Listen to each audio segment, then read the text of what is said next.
The statement: after 5 weeks of drama and twists and turns, 6 housemates were left to battle it out for a £90,000 prize. Well, our next guest was there to the bitter end, coming third in this year's competition. 6 weeks you were in there. Oh, I tell you what, it was a long time. What goes through your mind? Is it, do you start to go a bit sort of, what do they call it, cabin fever? Yeah. Do you go a bit nutty? Literally, like at times, not that I've ever been in prison, but I kind of likened it to being in jail, particularly when we were having to eat the porridge with water, no sugar, or, you know, that was difficult. And the feeling that you just can't leave. I mean, you can, but, you know, it was, yeah, it was You tough. can, but you won't get your hands on that prize money. No, exactly. You made it to the end. Yeah. And it's quite a big house, isn't it? Yes. Do you feel as though you can get away from housemates if they're annoying you a bit, or does it feel like your hot house with no, people you don't like very much? If you're sort of, you know, if you're not comfortable with a certain conversation or something like that, you can always take yourself and move away. But can you have time to yourself? No. Not really. I mean, even you might think, do you know what, I'll just go and lock myself in the toilet for a few minutes. There's a camera and there's a mic in there, so you can't escape that. And then you're obviously wearing a mic, so there is that little feeling of, you know, I could just do with having 5 minutes to myself, but you can't really get it. You've met up with one side of the house, but not the other side yet. But is that still on the cards, do you think? I hope so, yeah, because I liked every single person in that house, despite a few whispers on the internet, you know, like, do you not like this? I liked everybody in the house, never had a bad word with anybody, so... GB News, the People's Channel.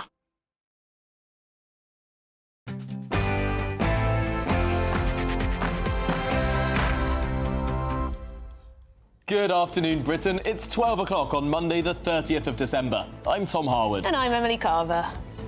Mauritius has demanded £800 million from Britain every year, plus billions of pounds in reparations as part of the Chagos Islands surrender deal. Fresh reports suggest these costs could increase further still. Could this be the worst deal in political history? What a question. And gangs remain unsmashed. Despite freezing temperatures, 1,500 people have crossed the channel in small boats since Christmas alone. Now, as another 3 people perish making their way to the United Kingdom, is it time to take drastic action? And the government plans to make the school curriculum more diverse by decolonising subjects which has been branded too monocultural. Well, furious opponents claim changes could damage national cohesion simply by focusing on what divides us. And in other news, 5 people today have been charged in connection with the death of One Direction star Liam Payne in Argentina, including the star's hotel receptionist, head of security, and one of his closest friends. We'll have the latest.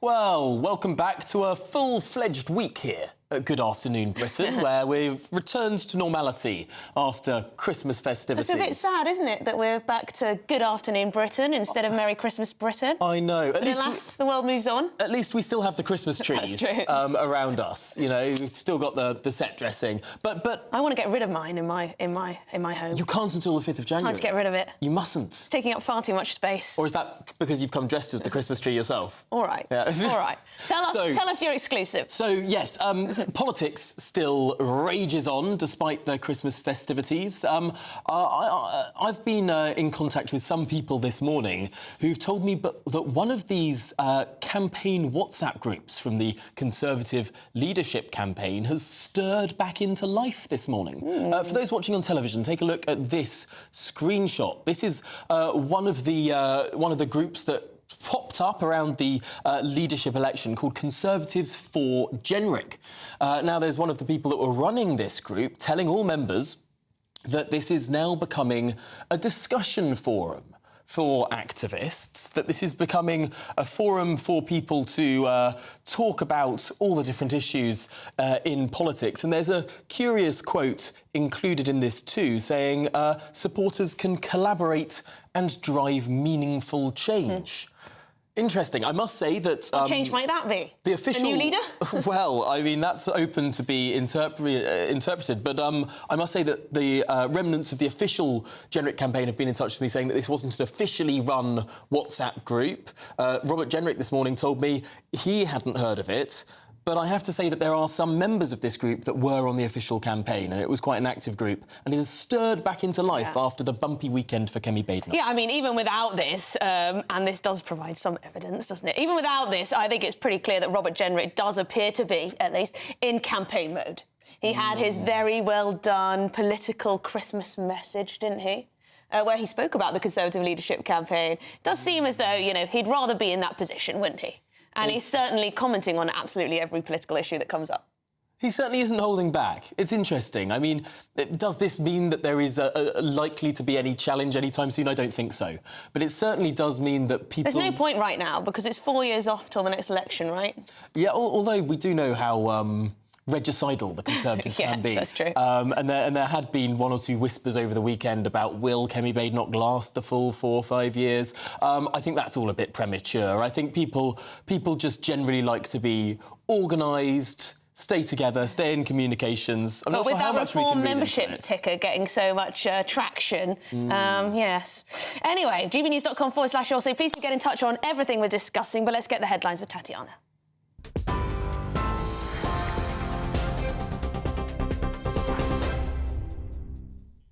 Emily, thank you, and good afternoon. The top stories. French authorities confirmed 3 deaths yesterday morning following an incident off the coast of Sanguet near Calais in which 45 people were rescued after struggling to board a small boat bound for the UK. A warning the following contains flashing images. Border Security and Asylum Minister Dame Angela Eagles said that ruthless criminals were responsible for overloading the boats. It follows news that over 1,300 migrants have crossed the Channel since Christmas. That's despite the government's promise to smash the gangs behind the crossings. 300 migrants crossed the Channel illegally yesterday. The King has paid tribute to former US President Jimmy Carter, who's died at the age of 100. His Majesty says it was with great sadness that I learned of the death of President Carter. He was a committed public servant and devoted his life to promoting peace and human rights. His dedication and humility served as an inspiration to many, and I remember with great fondness his visit to the United Kingdom in 1977. Joe Biden praised him as a man of principle, faith and humility, while Donald Trump stated Americans owe him a debt of gratitude. Mr. Carter died peacefully at his home in Georgia. Elsewhere, South Korea's acting president has ordered an emergency safety inspection of the country's entire airline operation system as investigators work to identify victims and find out what caused the deadliest air disaster in the country. The King has paid tribute to the victims of the plane crash, which claimed the lives of 179 people. The Jeju Air passenger plane was carrying 181 people when it skidded off a runway at Muan International Airport in South Korea. The country's National Fire Agency said 85 women, 84 men and 10 others whose genders weren't immediately identifiable died in the fire at the airport, around 180 miles south of Seoul. Emergency workers pulled 2 people, both crew members, to safety, and local health officials said they remain conscious. A British teenager sentenced to 1 year in prison in Dubai after a holiday romance with a 17-year-old girl has surrendered himself to authorities to begin his sentence, according to a campaign group. 18-year-old Marcus Fakana was with his family in the United Arab Emirates when he met the girl, who's also from London and is now 18. He was arrested and charged after the girl's mother found their chats and pictures and called the Dubai police. Campaign group detained in Dubai previously said Fakana planned to appeal the sentence and urged UK Foreign Secretary David Lammy, who's the family's MP in Tottenham, to intervene. However, when asked about the case, the Foreign Secretary said people should follow the rules of other countries. He also said Fakana had all the support available from UK officials. Elsewhere, some of the largest police forces in the UK have seen a double spike in types of religious hate crime in the past 18 months. Numbers have jumped following the start of the Hamas-Israel conflict in autumn last year and again following the summer riots. Anti-Semitic offences recorded by forces including Greater Manchester, West Midlands and the Metropolitan Police rose sharply in the weeks following the outbreak of hostilities in the Middle East. The same forces then logged an increase in Islamophobic offences in the wake of the stabbings in Southport in July this year and the subsequent violent disorder in towns and cities. The government says it was determined to stamp out the incidents, which they say spread by a minority of people. In other news, Gatwick Airport says operations are returning to normal after 4 days of fog-related flight restrictions. More than 20 flights planned for today were cancelled in advance, and passengers are being warned of delays throughout the day. A Gatwick spokesperson earlier said temporary air traffic restrictions have been put in place, and we apologise for any inconvenience. They've since said that passengers should still check the status of their flight with their airline, as there may be knock-on impacts to the usual flying schedule. And weather warnings are in place for snow, wind and rain across much of the UK on New Year's Day. Yellow warnings are in place for Northern Ireland, Northern England and parts of Scotland from tomorrow, before extending across much of the UK on Wednesday. A series of warnings are in force and will last in some areas until 6 a.m. on the 2nd of January. The Met Office says there's likely to be travel disruption, with almost all of the country impacted by at least one yellow alert over the 4 days. And those are the latest GB News headlines for now. I'm Tatiana Sanchez. More from me in half an hour.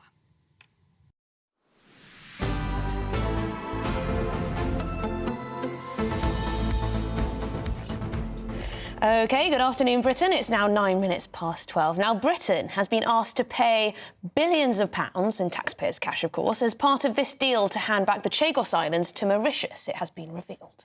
Well, talks have stalled over the 99-year lease of a crucial Anglo-American airbase on the island, Diego Garcia, which sources have suggested Mauritius demanded £800 million a year for, as well as asking for billions of pounds in reparations.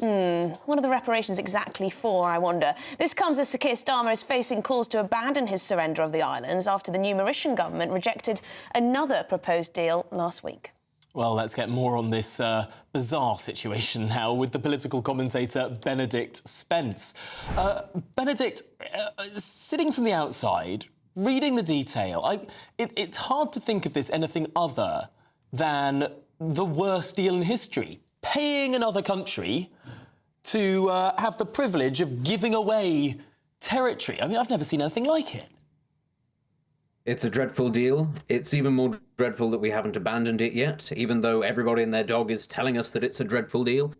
And I think it speaks to, frankly, the weakness of this government, but also the lack of intelligence. If I'm going to be completely honest, I know it's not the most sort of charitable thing to just sort of throw out accusations of half-wittery towards people. It's very easy to do, but it would appear to be the case that this government doesn't have any kind of sense of A, what international law is, B, what power is, or C, what a government is. You know, the fact that an international court can say in an advisory note that maybe we should give these islands to another country. Not a ruling, an advisory note. And our government goes, oh, yes, please, 3 bags full, why not? Let's just give them that. And, oh, what's that? They want reparations as well?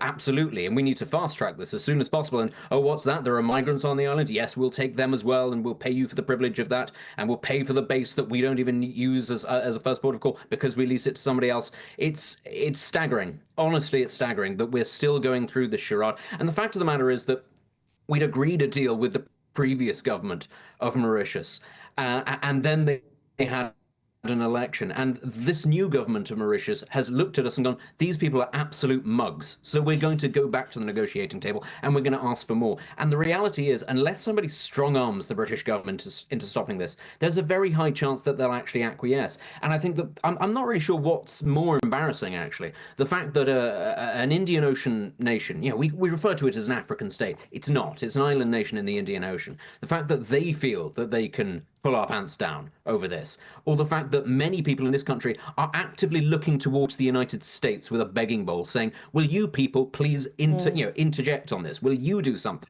Because our government is going to do something stupid. We are literally asking the imperial power to say, do something to stop us from harming ourselves. It's incredibly embarrassing. Oh, dear, when you put it like that. So essentially our Prime Minister is putting the minutiae of international law, the little advisory note, ahead of, well, Britain's national interest. Well, can you even call it minutiae, even if it's not actually legally binding? Not that these things are legally binding. You can just say no to an international court. And again, this is something that, something that I just don't quite understand, that this idea that, well, we need to do this, curry favor with the international community, as if Nicaragua or Botswana actually have any say in what should be British foreign policy. But possibly upset them, can we? One of the suggestions around this, because it all started in 2022 under Liz Truss. Well, it didn't all start then. It all started, I think it was in 2018 that there was a UN vote. 94 voted with Mauritius, 15 voted with the UK. The vast majority of the UN didn't vote at all on this. But it seems to be that when Liz Truss, as Foreign Secretary, was zooming around the world trying to build a coalition against Russia in favour of sanctions, she met all of these African countries saying, well, we might work with you, but currently you're illegally occupying an African nation and you must give it up, and then we'll support your idea about Russia illegally occupying a different country. Is that when we really dropped the ball, or have there been further mistakes made since? I mean, there have been further mistakes in that we've continued to indulge this, and that we actually agreed to a deal at all. We could have just kept this going indefinitely. There was no need to actually come to an agreement. But I do think, yes, that desperate bid to sort of build relations with countries in the post-Brexit era. Again, there's a weird fantasy, actually, amongst Western policymakers, that one day Africa is going to be a fantastically successful continent because it's growing at a certain rate every year, and that this is going to be the place to do trade, and this is going to be the place to do deals. And it was 20 years ago, and it was 40 years ago. It has always been. It never is able to catch up to the developed world. It is simply that far ahead, and also it's an incredibly corrupt and, frankly, unstable part of the world. What's the point, actually, in doing a deal with the government, say, of Ethiopia, given that at any given stage it could collapse and there could be a civil war, like there currently is, or Sudan, like there currently is, or anywhere across the Sahel, where there was a series of military coups in the last 2 years, and yet we're supposed to take these people seriously. We're supposed to take the government of South Africa seriously, that is running its own economy into the ground, or the government of Zimbabwe. I don't understand, over and over again, why it is that we are supposed to listen to countries that do not have their own houses in order, do not plan to have their own houses in order, and see us as weak, as an opportunity, basically, to shake down for cash, which is what Mauritius is doing. But why is it that when we can all see that, our government goes along with it? Well, that's a very good question, and a lot of people will be hoping that Donald Trump at least might be able to veto this deal. But just to turn our attention to something else, Robert Jenrick, is he still campaigning to be leader of the Conservative Party? Tom has revealed some WhatsApp messages which indicate that there is a type of WhatsApp group campaign going on for Robert Jenrick. It's restarted. Yeah, well, I mean, he is, and he should be, because Kemi Badenoch's not going to lose to the next general election. I said at the time, actually, that when Jenrick actually lost to Kemi, that his chances of leading the Tories into the next general election had just gone up, because it was going to mean that Kemi was going to be exposed to the furore of the media, and that many of her failings would come to the fore. Robert Jenrick, he was not ready to be leader of the Conservative Party, though, earlier this year. He was his Damascene conversion had happened too quickly. It looked far too much like opportunism. What he has now in front of him is a stretch of time in which he can continue to put forward ideas, sort of a cohesive vision for Britain. He can talk about policy, and that he can get his name out there. Because, also beyond the Conservative, frankly, he was a bit of an unknown. This is a wonderful opportunity for him, and Kemi is going to continue to struggle because she doesn't really have what it takes, I think, to reel in reform. If this was simply a question of going up against Labour, well, that would be a different story. Labour are, really, really struggling. But actually, when it comes to what the future of the Conservative Party holds, the Conservatives cannot be in government. They cannot survive if Reform are a viable option. And Reform are absolutely proving themselves to be that. The one who's most likely, I think, to be able to park the tanks on the lawn of Reform is Robert Jenrick. He's the one that's talking most their language, if you like. But I still think it's very early in the day to say that Kemi's going to go anytime soon. But it's a smart thing for him to begin that process. And some people will say that that's disloyal and that it's insurgency. But look, give it 2 years. And when the Tories have failed to break away from Reform and they're still very close in the polls, this party that always knifes its leader when it gets jumpy will get very jumpy.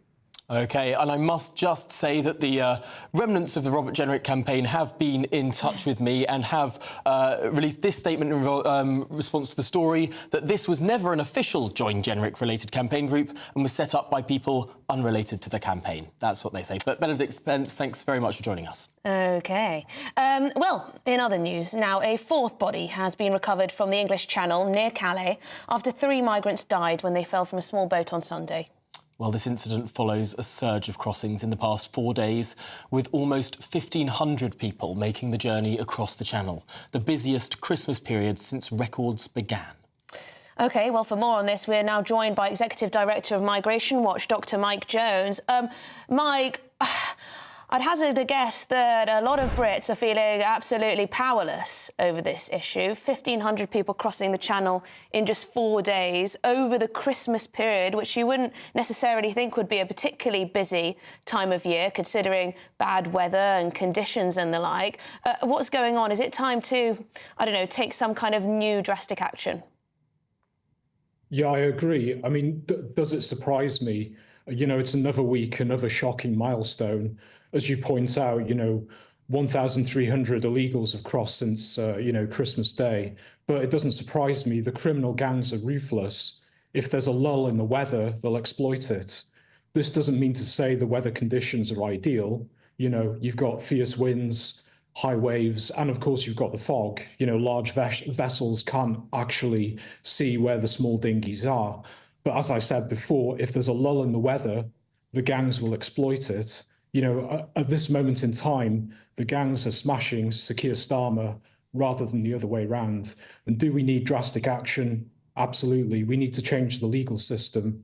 The Human Rights Act needs to be amended, remove any reference to the principle of non-refoulement, so we can actually deport these people back to their country of origin. That's what needs to be done. It is, of course, a tragedy that 4 people have now been confirmed dead after these crossings. But we have seen larger and larger boats, huge numbers of people cramming onto these boats like we've never seen before. And now it only takes a couple of boats to carry the same number of people that it would have taken, half a dozen boats perhaps a year or 2 ago. The mission to smash the gangs appears to simply perhaps be consolidating the gangs. In some respects, that's actually a really interesting point.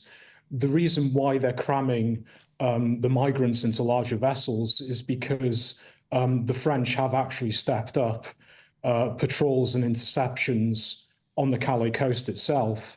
So the gangs have actually adapted to this. Now, in the Channel itself, the British government, they have, CTVs, crew transfer vessels like the Ranger and the Hurricane. You've got drones like the AR-3 and the AR-5. And of course, you've got large aircraft. I think it's the de Havilland -8. This has been retrofitted with, sensors and cameras, and they're there to intercept the boats. But interception isn't enough. When these people arrive in Dover, they have to be detained and ideally deported within 48 hours. So, in theory, I'm not against Sir Keir Starmer disrupting the gangs, making life difficult for the gangs, but can you smash them? I think that's wishful thinking. And Mike, it's 150,000 now have made that journey to this country since 2018. I do wonder what the number is for how many have been deported. And I also wonder now, 1,500 in 4 days over the Christmas period, how many new hotels is that need to be found? Must be, maybe you have 200 per hotel, I don't know, but it's just totally unsustainable where we are now. Mike, we're going to have to leave it there, but thank you, appreciate your time. Dr Mike Jones, Executive Director of Migration Watch. Wow, my goodness me, what a busy afternoon of stories it's already been. And we're only 20 minutes in the programme. But of course, at GB News, we love to hear what you think. And every day we're running our poll of the day. Today, we're asking, is the UK government doing enough to tackle migrant gangs in the Channel?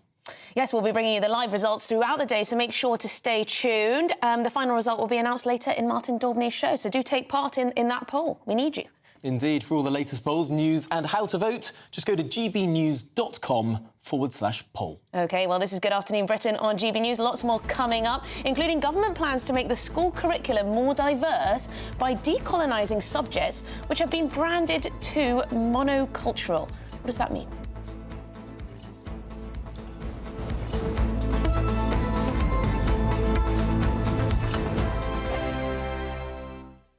Sunday with Michael Portillo from 11, only on GB News.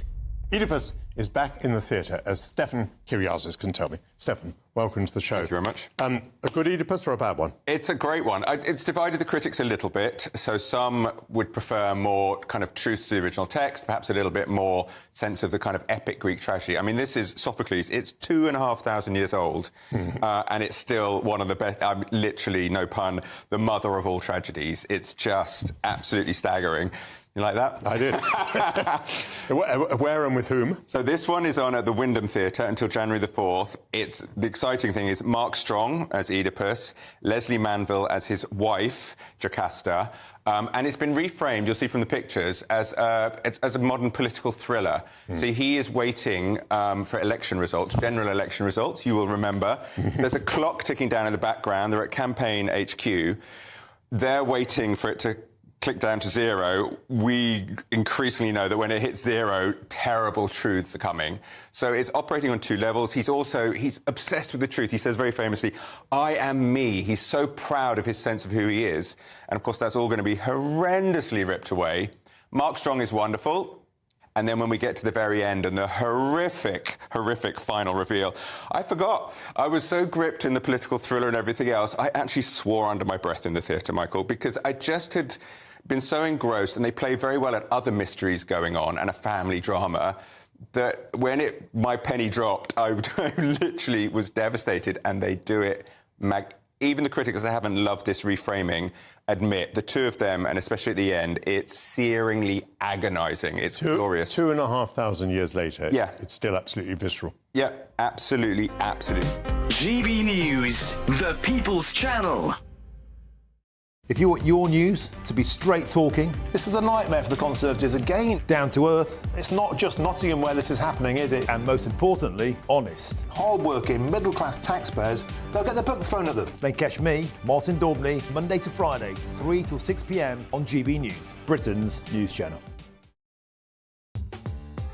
I'm Christopher Hope. From pop stars to politicians, I'll interview anybody in a pub who's got a political opinion. Join me every Friday on Spotify, Apple Podcasts, YouTube or gbnews.com, or wherever you get your podcasts.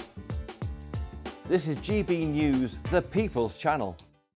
We're proud to be GB News, the People's Channel. And as you know, we always love to hear your views. Now, there's a new way of getting in touch with us at gbnews.com/your say. By commenting, you can be part of a live conversation and join our GB News community. You can even talk to me, Bev Turner, or any of the members of the GB News family.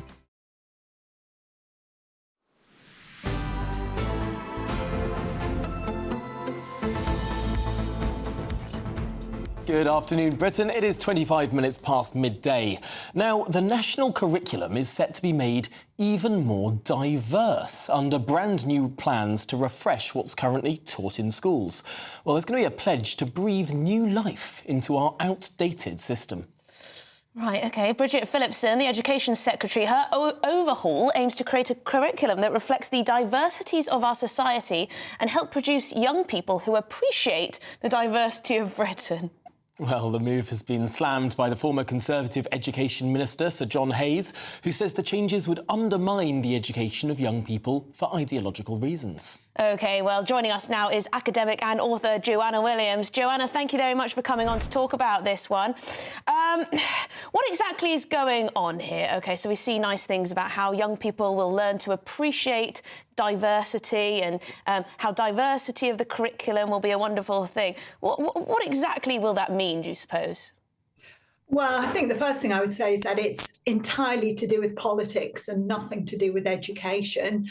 I would see it as an act of cultural vandalism, which is entirely to the detriment of children and to academic standards. I mean, this is Bridget Phillipson's way of bringing politics into the classroom, of politicising every aspect of the school day and really bringing that ideological indoctrination, I think that's the word for it, indoctrination, into the very heart of the school day, to the very heart of what education's all about, and totally destroying subjects like English literature and national history. I mean, the clue's in the name. English literature should be about the literature that's been written in English and produced in England. And you know, I think the more we trash those things, the more we trash what it means to be British and what education is actually for. I found the really fascinating language around this to be that the curriculum is too monocultural as things currently stand, as if we shouldn't have sort of one British culture, but we should have many different cultures, which seems strange. It's not how the French would approach things. I dare say it's not how the Americans would approach things. And yet here, sort of almost uniquely, we're sort of suggesting that we shouldn't have a sense of Britishness. We should dilute and pocket and divide, which doesn't seem to actually be, on the face of it, all that progressive.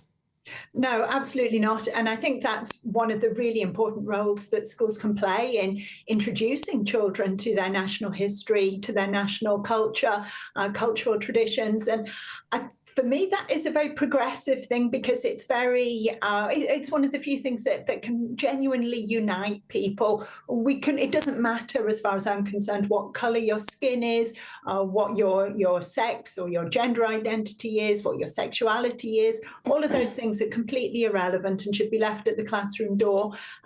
We can all be united in enjoying British literature, in appreciating British history. It's actually, I think, incredibly racist and sexist to think that if you have black skin, you can't enjoy Shakespeare. If you're a woman, you can't enjoy Charles Dickens.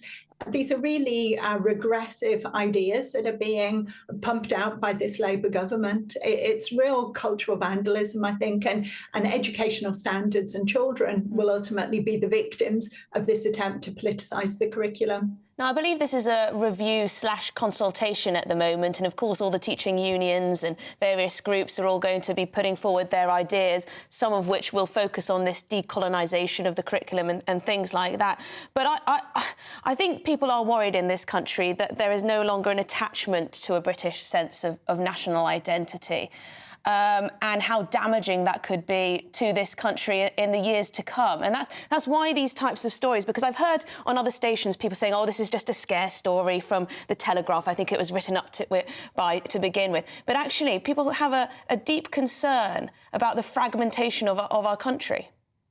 Yeah, I think that's right. And I think the problem is it doesn't come from the bottom up. This is not reflective of the views of ordinary people, regular citizens.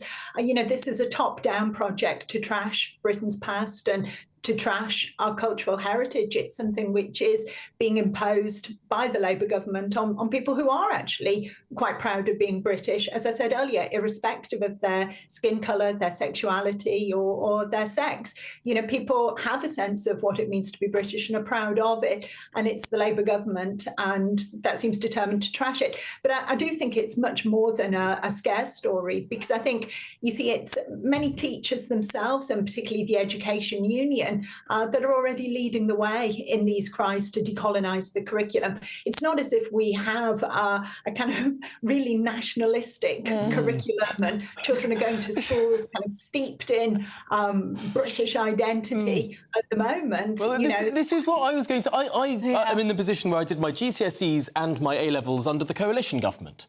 And how do I put this delicately? I mean, even when you're looking at a maths question, it will always be the most exotic names that are included in the worked examples of, you know, a person with X name has 5 sheep and they have to go and divide them up, but, you know, whatever else. I don't think you're allowed to use the word exotic. Like, perhaps not. But I mean, reading the newspapers this morning, it almost suggests that that's not what maths papers look like right now, and instead it's Napoleon had 5 ships, and Nelson had 6 ships, and the way to, you know, that'd be fun. That would be a brilliant maths question. But I mean, have we sort of forgotten where we are already with this sort of stuff?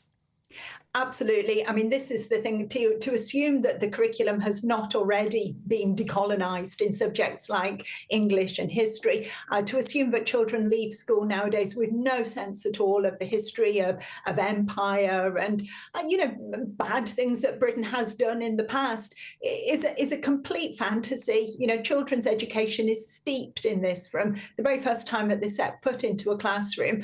So it's a complete myth to think that children are only getting a kind of white nationalist lessons through the school curriculum. So quite what Bridget Phillipson is tilting at with this review, I'm not sure. The whole language around it just reeks of Philistinism, as far as I'm concerned. The idea that we can talk about English and history as being outdated. I mean, what does it mean to say that Shakespeare or the Brontes or Jane Austen are outdated? It's just ridiculous. It makes no sense whatsoever.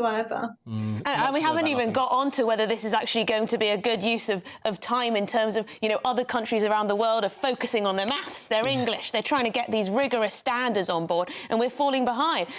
Joanna Williams, thank you very much for bringing some sanity to the show this afternoon. Joanna Williams, academic and author. Gosh. Ah, goodness me. Well, with 2025 just around the corner, today at GB News, we're saying thank you, and we're sending a very special message to our viewers. Let's take a look. Thank you, Britain. Thank you for watching. Thank you for listening. Thanks for subscribing. Thank you for your support. It's you that make us the People's Channel. As we reflect on our journey so far, we're filled with immense gratitude. You mean the world to us. We couldn't have reached this point without you. As a very special thank you, we are giving you the chance to win one of 50 GB News thank you boxes. They're worth £50 each. For full terms and conditions, and to enter, just go to gbnews.com/thank you.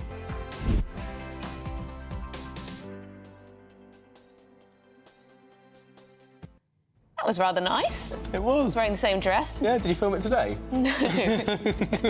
Yes, I did film it today, There you go. No, I know, I'm not just in before the need show. of a new wardrobe. This is Good Afternoon Britain on GB News. Lots more coming up. Yes, a bit of a sad story now. 5 people have been charged in connection with the death of One Direction singer Liam Payne in Argentina, including the star's hotel receptionist, head of security, and one of his closest friends. That's after your headlines with Tatiana.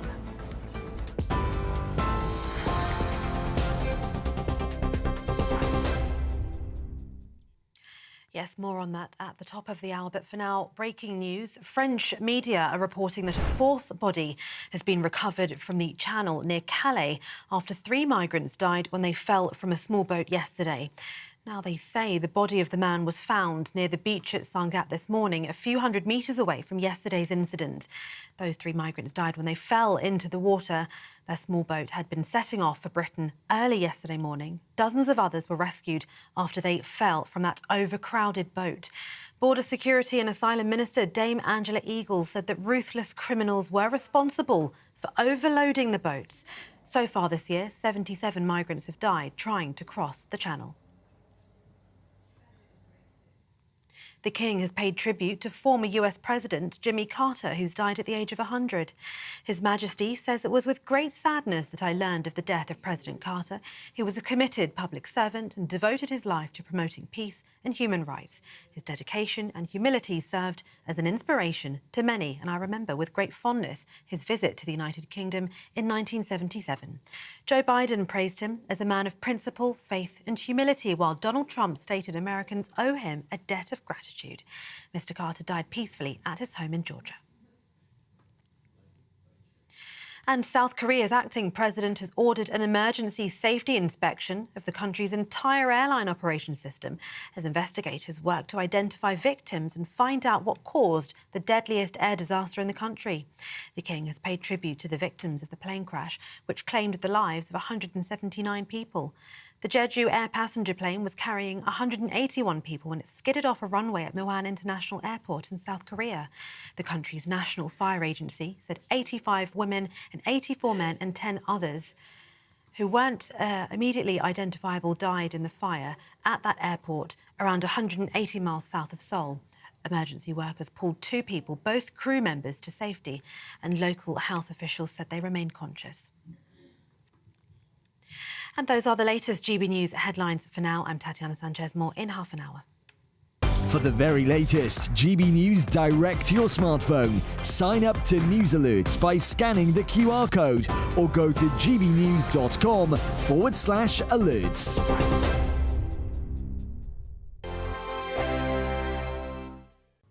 Hello there, good morning. Welcome to your GB News weather update from the Met Office.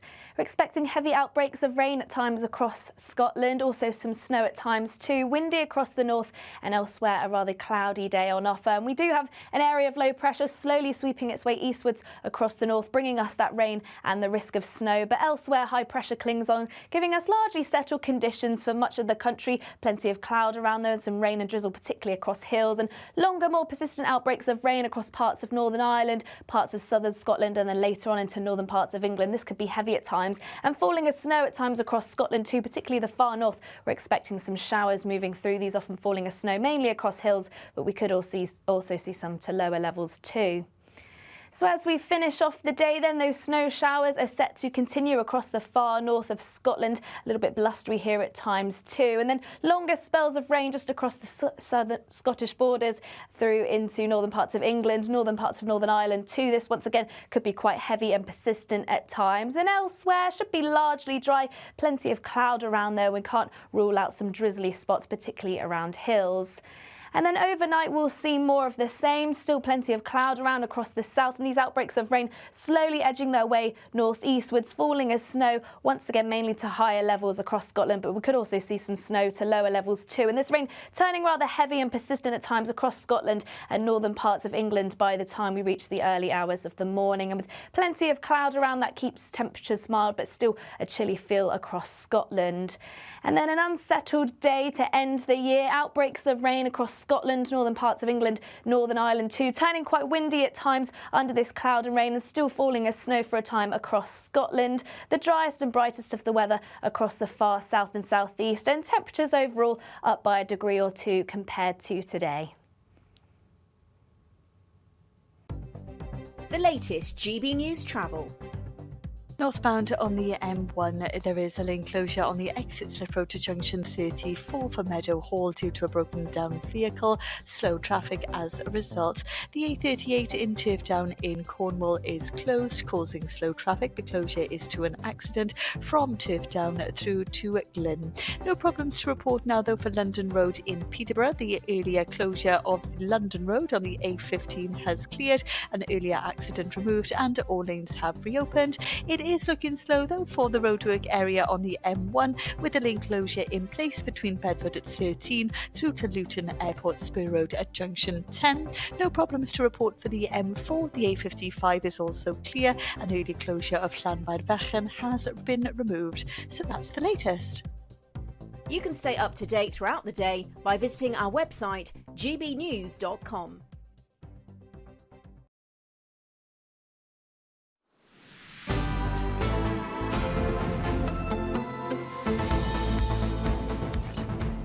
Good afternoon, Britain. It's 20 minutes to 1. And what does the Prime Minister have to say about today's top stories? Well, we can go to Westminster now and speak to GB News political editor Christopher Hope. Christopher, you've been in number 10. What does Keir Starmer have to say then?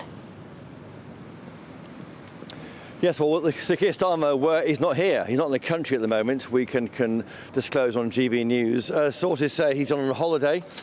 He's been away now since Saturday and will be away for a few more days. His first break, Tom and Emily, since he was elected Prime Minister or became Prime Minister back in July. So the business of government carries on.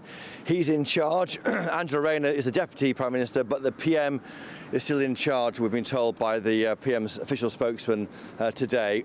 As things stand, it's quite a quiet week here in Westminster. Is defending its decision to add 20% of VAT to private school fees from Wednesday.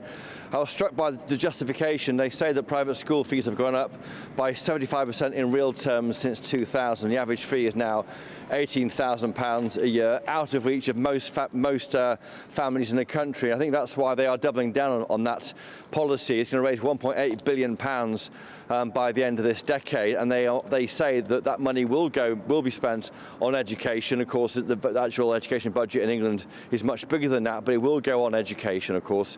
But they're they are justifying that increase, saying that the cost of private school fees is far out of reach of most people, and that's why you had Bridget Phillipson, the Education Secretary, saying yesterday that that's why most middle-class families would now support it. No, it is an interesting sort of ideological line in the sand being drawn there, Chris. I was wondering, did the Prime Minister's official spokesman have anything to say about the news of the hundreds, 1,500 almost, people who've crossed the Channel since Christmas? And, of course, there's very sad news of 4 deaths in the Channel in the last 24 hours. Well, yes, of course, the PM is extremely sorry about those deaths and those people who crossed over.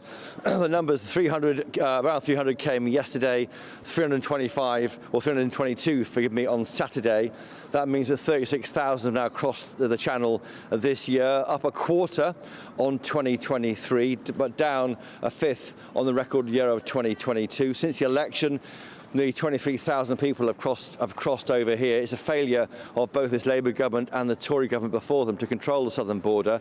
We did press quite hard on the PM spokesman about this. He said, as I say, it's a tragedy that more lives are being lost in the Channel. There are no quick fixes.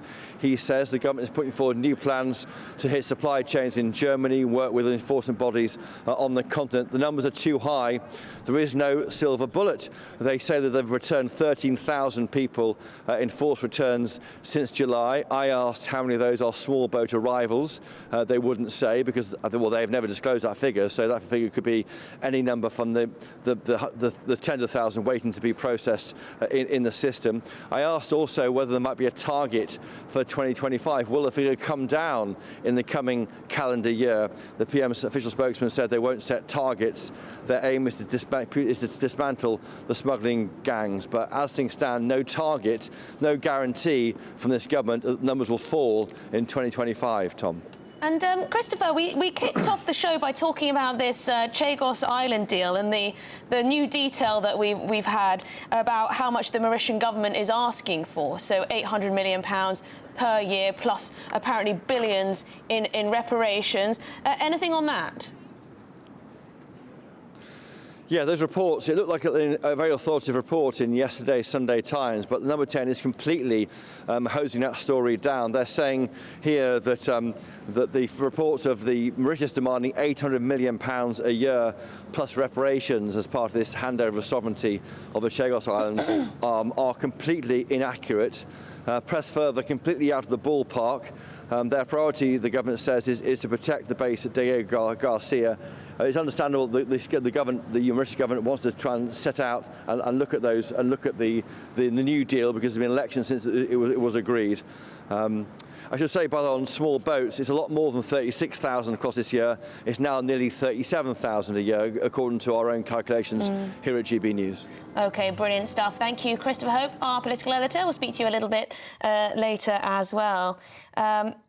Yes, so Keir Starmer is on his holiday, because we weren't sure if he was going to, because his brother sadly passed away on Boxing Day. Yeah, and that was a big surprise, actually. I think it does speak to some of the humanity of Keir Starmer, that I don't think I can think of a single political speech or debate or anything where he said, I've got a very ill brother, I've got a disabled brother. He never tried to make political capital out of that, which I think does speak somewhat in his favour. Yeah, maybe, or he doesn't feel comfortable expressing, personal grief or worries out there in the public. I don't know. But apparently he has flown commercially. So there you go.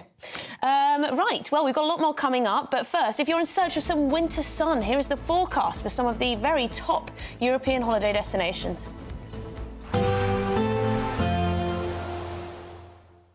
Ready to soak up that holiday sunshine? Won't we need some cover? No worries. All sorted. All Clear Travel Insurance sponsors GB News Travel Destinations Forecast.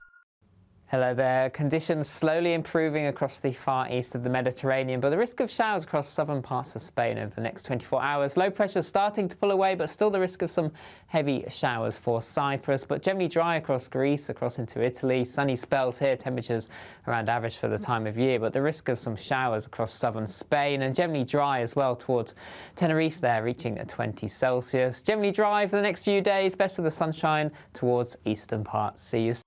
All Clear Travel Insurance sponsors GB News Travel Destinations Forecast. This is GB News, Britain's news channel.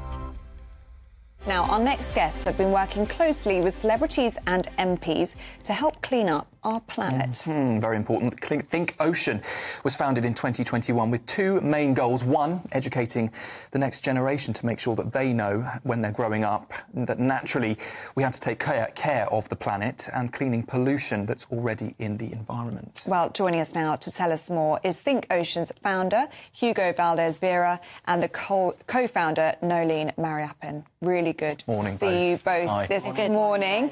So, Nolene, let's start with you. What is Think Ocean and why did you want to start this back in 2021? Yes, so Hugo had actually been working on the environment and climate action for quite a long time. When he moved to the UK, he realised that there was a growing problem with plastic pollution and that more needed to be done because people weren't actually seeing the link between plastic, the impact on the environment and climate change. So he founded the organisation and I joined him with three goals, really. Education, looking at technology to scale solutions, and looking at how we develop more circular economy programmes. So actually looking at reusing, recycling, actually creating local economies from what people would consider waste. Hugo, just how bad is plastic pollution around the world, and especially here in the UK?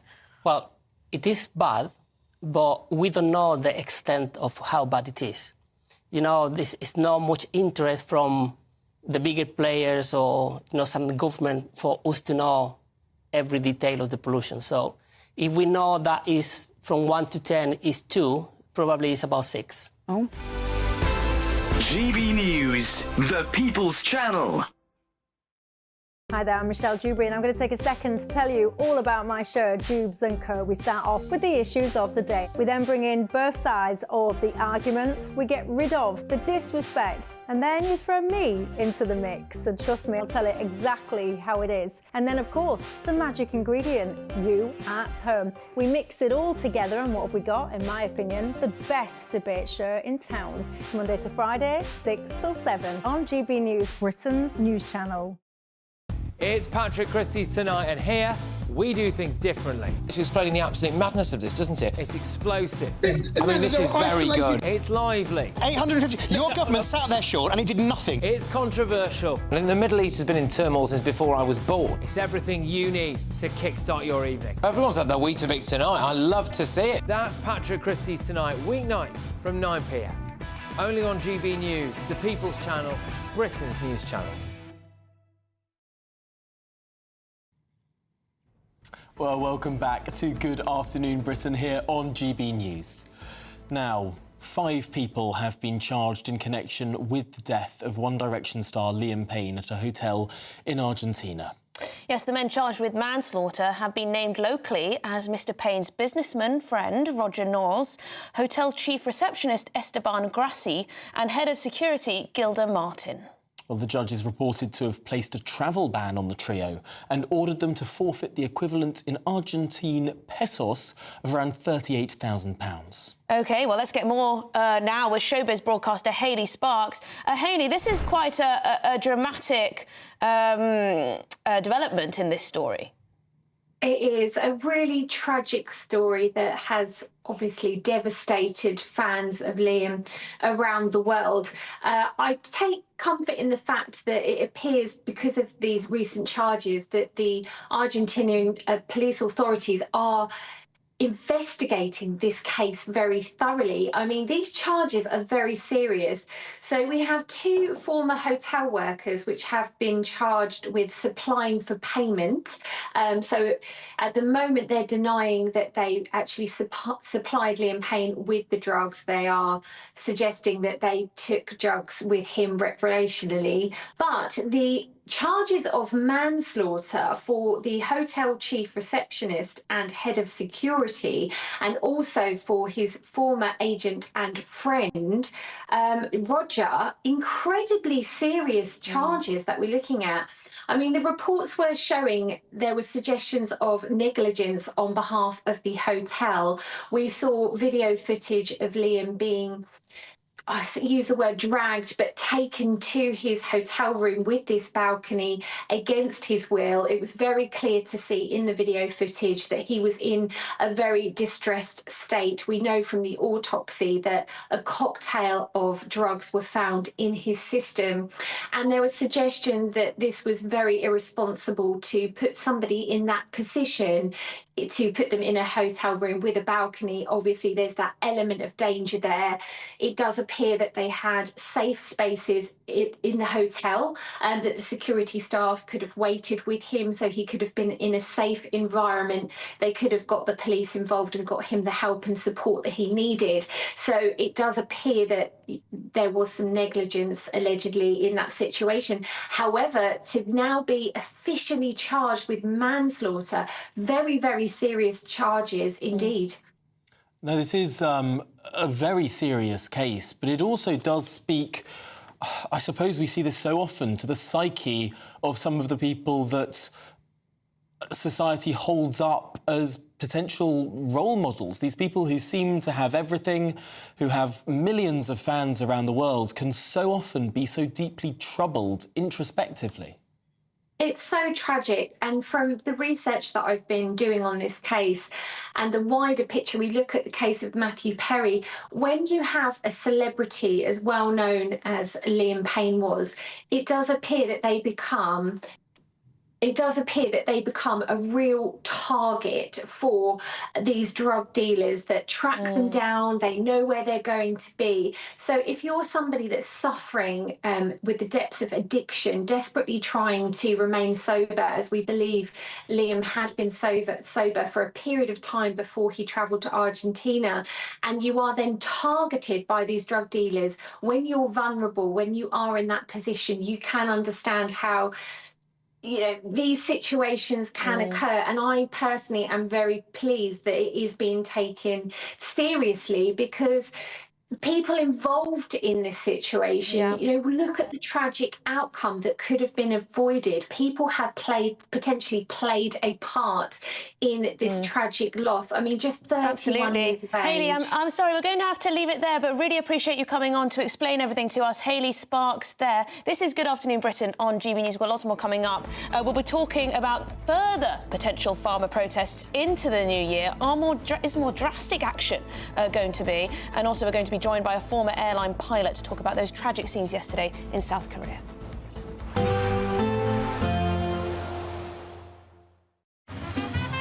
Despite the morning rain, it'll be a nice, warm, cosy day ahead. Boxed heat pumps, sponsors of weather on GB News. Hello there, good morning. Welcome to your GB News weather update from the Met Office. We're expecting heavy outbreaks of rain at times across Scotland, also some snow at times too. Windy across the north and elsewhere, a rather cloudy day on offer. And we do have an area of low pressure slowly sweeping its way eastwards across the north, bringing us that rain and the risk of snow. But elsewhere, high pressure clings on, giving us largely settled conditions for much of the country. Plenty of cloud around there and some rain and drizzle, particularly across hills, and longer, more persistent outbreaks of rain across parts of Northern Ireland, parts of southern Scotland, and then later on into northern parts of England. This could be heavy at times and falling as snow at times across Scotland too, particularly the far north. We're expecting some showers moving through, these often falling as snow, mainly across hills, but we could also see some to lower levels too.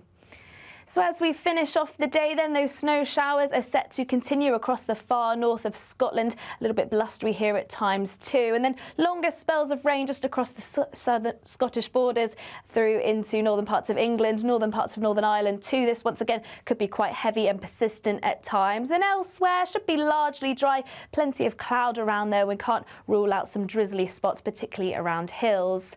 And then overnight we'll see more of the same. Still plenty of cloud around across the south, and these outbreaks of rain slowly edging their way northeastwards, falling as snow once again mainly to higher levels across Scotland, but we could also see some snow to lower levels too. And this rain turning rather heavy and persistent at times across Scotland and northern parts of England by the time we reach the early hours of the morning. And with plenty of cloud around, that keeps temperatures mild, but still a chilly feel across Scotland.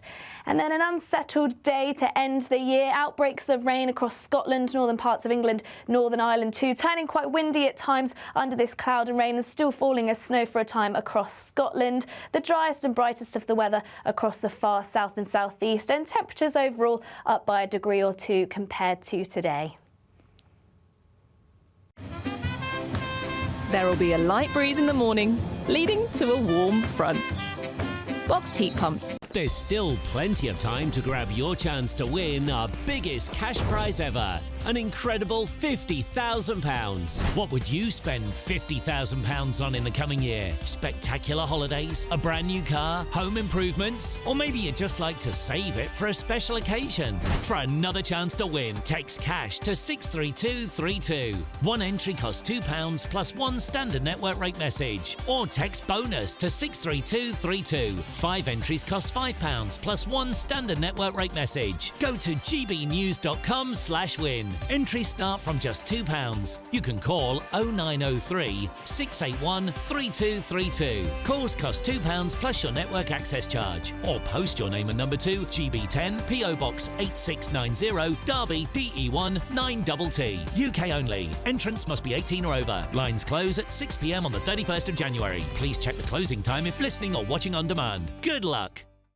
This is GB News, Britain's news channel. Robert Walton has been jet-setting in recent weeks in Singapore for the YYY Awards and then back to London to host the inaugural Restaurant Association Awards. Yep, and after many years in the industry, Robert also knows a thing or two about how to create the perfect Christmas. And it's all in the preparation. So we're going to be asking him about that as well. I'm delighted to say that the godfather of hospitality, Robert Walton, MBE, joins us now on the sofa. Morning, Robert. Robert, Good so morning. good Good morning. to see you. And what a busy few weeks you Wow, have had. yeah. Should we start with the YYY Awards? Yeah. Because I think it's just wonderful who you celebrated at those awards. So, the YYY, Young Chef, Young Waiter, Young Mixologist. And it's a competition that's created around the world. So people from all around the world can apply. So this year we had 9 countries, from India to the Caribbean, from the USA to Scotland and England. And so we had 27 young professionals. The average age was about 24. Wow. All coming to Singapore. So we flew everyone to Singapore. We create what I call the Olympic Village. We create a little village for them, and it's in a very cool spot with great bars. And then we have the competition. And this year, I can now announce, I was here just a few weeks ago before we had the competition, that the USA won, which was absolutely incredible. Thailand was second. And gorgeous Wales was third. Yes. Well done, Wales. Well done, Wales. We now expect to have a good meal. There's no reason why you shouldn't have good food. The key now is the service, because there's no reason why you don't have good service. And good service is not that difficult. Smile, to start with. It really isn't that difficult. It's called hospitable. We call the industry, or the sector we look after is the hospitality industry, which is all about being hospitable. GB News, the People's Channel. Good afternoon, Britain. It's 1 o'clock on Monday, the 30th of December. I'm Emily Carver. And I'm Tom Harwood. New Year's revolution as farming fury is set to plough into 2025 with a plot to set up supermarket blockades revealed over the government's inheritance tax raid. We're speaking to the founder of Save British Farming in the next few minutes. And we'll have the latest on those tragic scenes in South Korea, where 179 people have died following a plane crash landing at Muan International Airport in the early hours of yesterday morning. Experts say a bird strike is unlikely to be the sole cause of this fatal incident. We'll be speaking to an airline pilot. We will indeed. And Mauritius is demanding £800 million from Britain every year, plus billions of pounds in reparations. This as part of the Chagos Islands surrender deal. Fresh reports suggest the costs could increase further still. Could this be the worst deal in political history?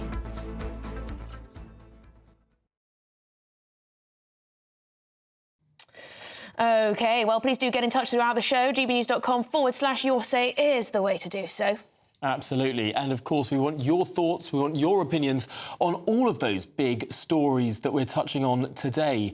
Are you concerned for the future of British farming? And particularly, could the protests that have been so far very, very peaceful, very, very good-natured, could they turn, well, a little bit more French? Yeah, so apparently there are splinter groups who are considering taking drastic action, which could mean blockades, could be more tractors blocking the highways and things, could even be a strike, an all-out strike from some farmers. And what would the impact of that be on our supermarkets and, I suppose, on our food security? What do you say to that? Is that what you'd expect from our farmers? You know, slow to anger, our farming community, slow to anger, but they've been pushed to the limit here, But there is a risk at the moment. I think the vast majority of the country support the farmers, feel that the farmers are absolutely on side with the public and vice versa. If things did turn a bit more militant, I suppose it's easy to see how that support could ebb away. Oh, yeah, absolutely. But I'm sure some people who absolutely do not support any of this type of action from the likes of Just Stop Oil might support it in the case of farmers. But then if it goes too far, absolutely. Yeah, absolutely. It's always a risk. Always a risk. gbnews.com/your say. But let's get the headlines with Tatiana.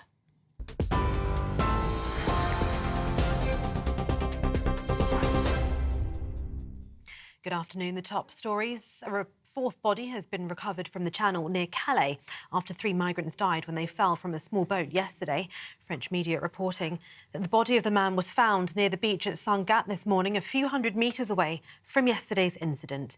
Those 3 migrants died when they fell into the water of their small boat was setting off from Britain early in the morning. Dozens of others were rescued after they fell from the overcrowded boat. Border Security and Asylum Minister Dame Angela Eagles said that ruthless criminals were responsible for overloading the boats. So far this year, 77 migrants have died trying to cross the channel. The King has paid tribute to former US President Jimmy Carter, who died at the age of 100. His Majesty says it was with great sadness that I learned of the death of President Carter. He was a committed public servant and devoted his life to promoting peace and human rights. His dedication and humility served as an inspiration to many, and I remember with great fondness his visit to the United Kingdom in 1977. Joe Biden praised him as a man of principle, faith and humility, while Donald Trump stated Americans owe him a debt of gratitude. Mr. Carter died peacefully at his home in Georgia. South Korea's acting president has ordered an emergency safety inspection of the country's entire airline operations system as investigators work to identify victims and find out what caused the deadliest air disaster in the country. The King has paid tribute to the victims of that crash, which claimed the lives of 179 people. The Jeju Air passenger plane was carrying 181 people when it skidded off a runway at Muan International Airport in South Korea. The country's National Fire Agency said 85 women, 84 men and 10 others whose genders weren't immediately identifiable died in the fire at the airport around 180 miles south of Seoul. Emergency workers pulled 2 people, both crew members, to safety. Local health officials say they remain conscious. A British teenager sentenced to 1 year in prison in Dubai after a holiday romance with a 17-year-old girl has surrendered himself to authorities to begin his sentence, according to a campaign group. 18-year-old Marcus Fakana was with his family in the United Arab Emirates when he met the girl, who's also from London and is now 18. He was arrested and charged after the girl's mother found their chats and pictures and called the Dubai police. Campaign group detained in Dubai previously said Fakana planned to appeal the sentence and urged UK Foreign Secretary David Lammy, who's the family's MP in Tottenham, to intervene. However, when asked about the case, the Foreign Secretary said people should follow the rules of other countries. He also said Fakana had all the support available from UK officials. In other news, 5 people have been charged in connection with the death of One Direction star Liam Payne at a hotel in Argentina, according to local media. The 31-year-old star died in October after falling from the 3rd-floor balcony of a hotel in Buenos Aires. Hotel manager Gilda Martin and hotel employee Esteban Grassi, as well as Roger Norres, who reportedly was a friend of Payne, have been charged with manslaughter. Argentina's National Criminal and Correctional Prosecutions Office is quoted as saying. Brian Pais and Ezequiel Pereira, who both reportedly worked at the hotel, have been charged with supplying drugs. A judge has reportedly ordered that 2 of the 5 accused should be remanded in custody. Gatwick Airport says operations are returning to normal after 4 days of fog-related flight restrictions. More than 20 flights planned for today were cancelled in advance, and passengers were also being warned of delays throughout the day. A Gatwick spokesperson said temporary air traffic restrictions have been put in place, and they apologised for any inconvenience. They have since said that passengers should still check the status of their flight with their airline, as there may be knock-on impacts to the usual flying schedule. And weather warnings are in place for snow, wind and rain across much of the UK on New Year's Day. Yellow warnings are in place for Northern Ireland, Northern England and parts of Scotland from tomorrow, before extending across most of the UK on Wednesday. A series of warnings are in force and will last in some areas until 6 a.m. on January the 2nd. The Met Office says there's likely to be travel disruption, with almost all of the country impacted by at least one yellow alert over the 4 days. And those are the latest GB News headlines for now. More in half an hour. Well, welcome to Good Afternoon Britain. It's 7 minutes past 1. Yes, and our top story this hour, farming fury is set to plough into the new year as a plot to set up supermarket blockades is revealed. This, of course, over the government's inheritance tax raid. Well, the coordinated action will reportedly block distribution centres across the country and could take place as soon as mid-January. And, according to The Telegraph, the action would increase incrementally, but could result in a complete shutdown until the government negotiates. So it does sound like there are some what have been called extreme factions within the farming community who are willing to do more, to take further action, to take quite aggressive action when it comes to fighting against this particular policy. Well, joining us now is the founder of Save British Farming, Liz Webster. Liz, thanks for making the time for us this afternoon. First of all, your response to these reports that some people will see as completely justified and others will see as deeply concerning. Yeah, I mean, my own view is that we've done a great job in raising the profile of British farming in a very short space of time. The way that politics works and Parliament and so forth, I think we need to step it up gradually. And I'm not saying, and I have said that, when it gets to it, we need to use all the tools in the book. But I don't think that we should ramp it up this quickly. I think we need to keep building public support, because I'm scared that the public will get angry with us like they got with Just Stop Oil.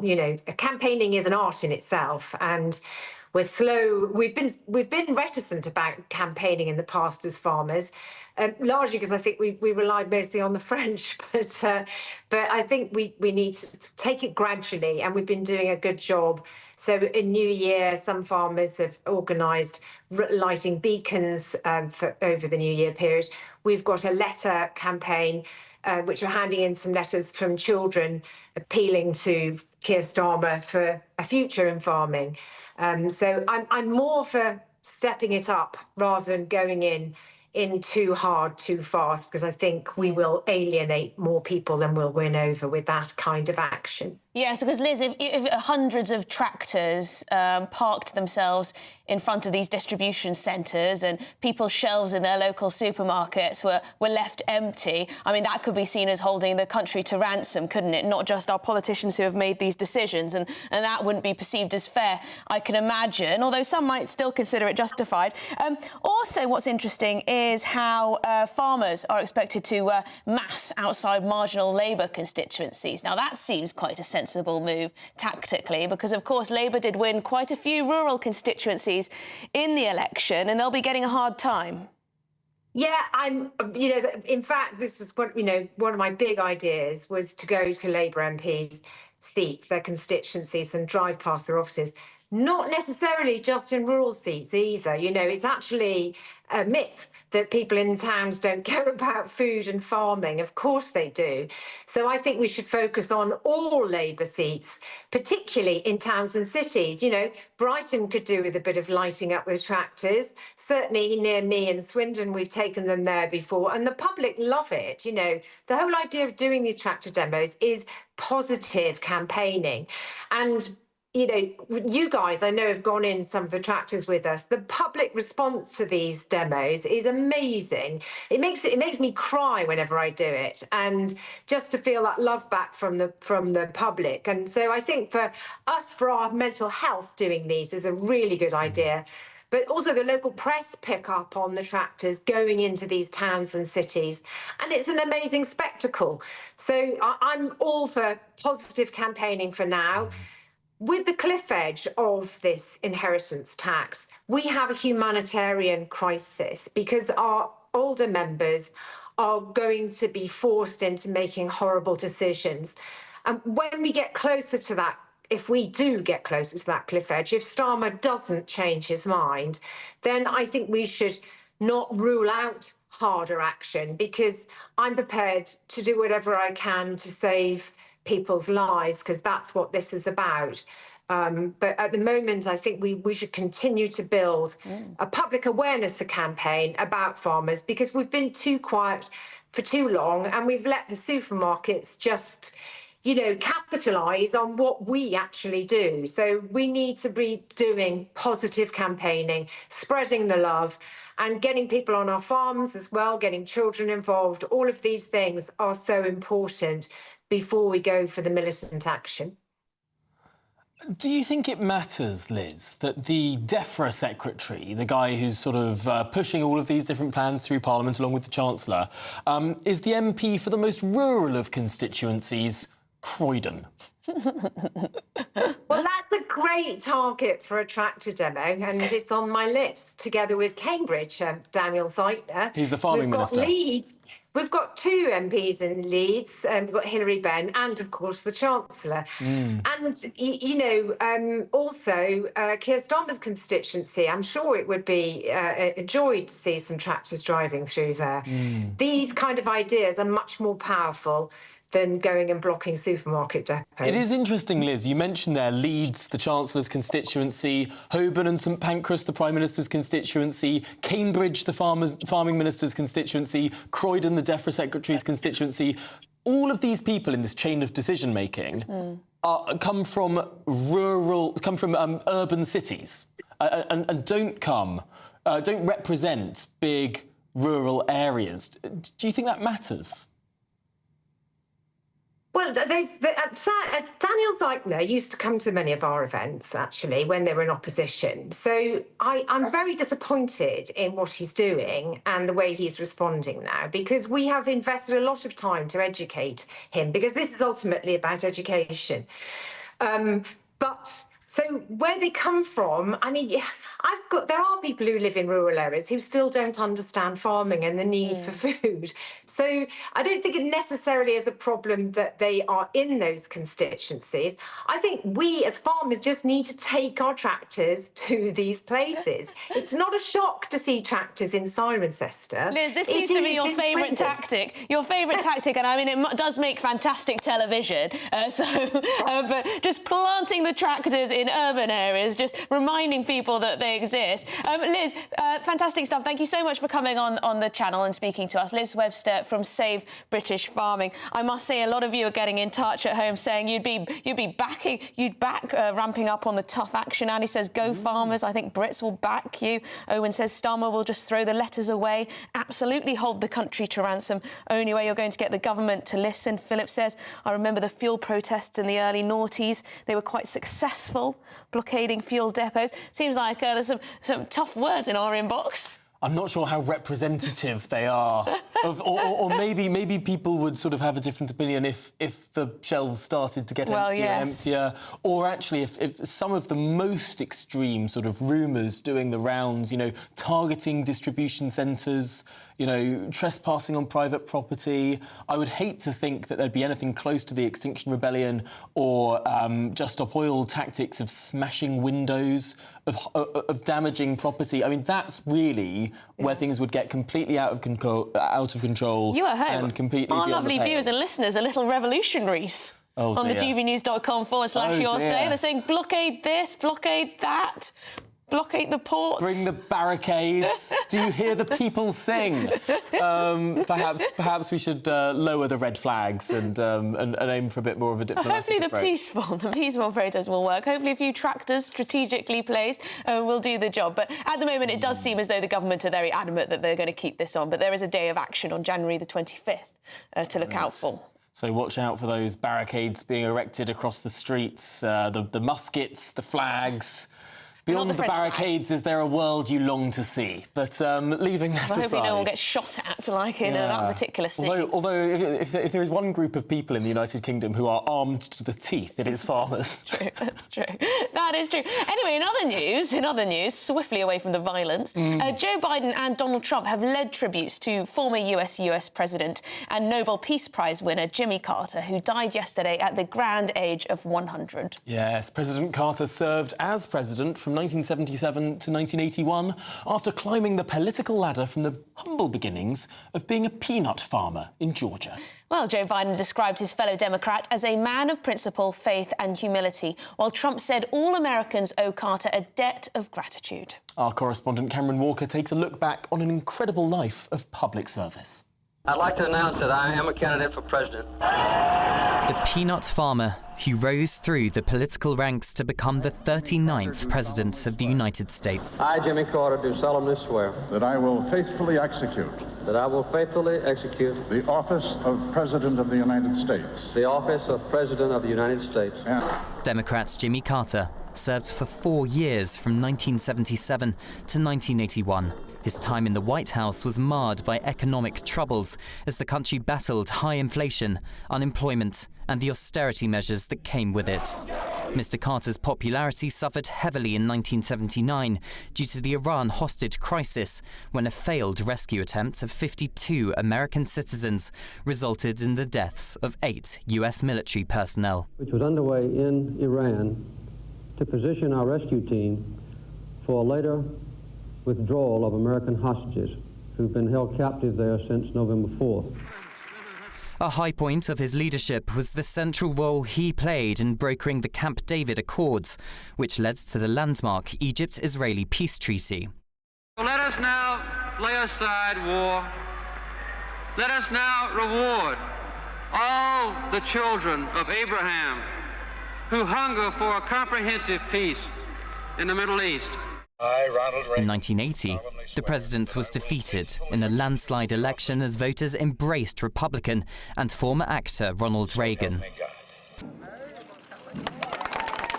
After his presidency, the father of 4 spent decades on humanitarian causes, and in 2002, his work was recognized when he was awarded the Nobel Peace Prize.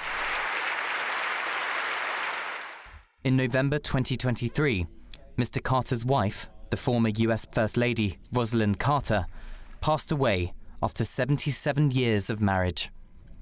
Mr. Carter lived to the age of 99, having suffered in recent years from several health issues, including melanoma that spreads to his liver and brain. You know, I've had a wonderful life. I've had thousands of friends, and I've had an exciting and adventurous and gratifying existence. But now I feel, you know, that it's in the hands of God, whom I worship, and I'll be prepared for anything that comes.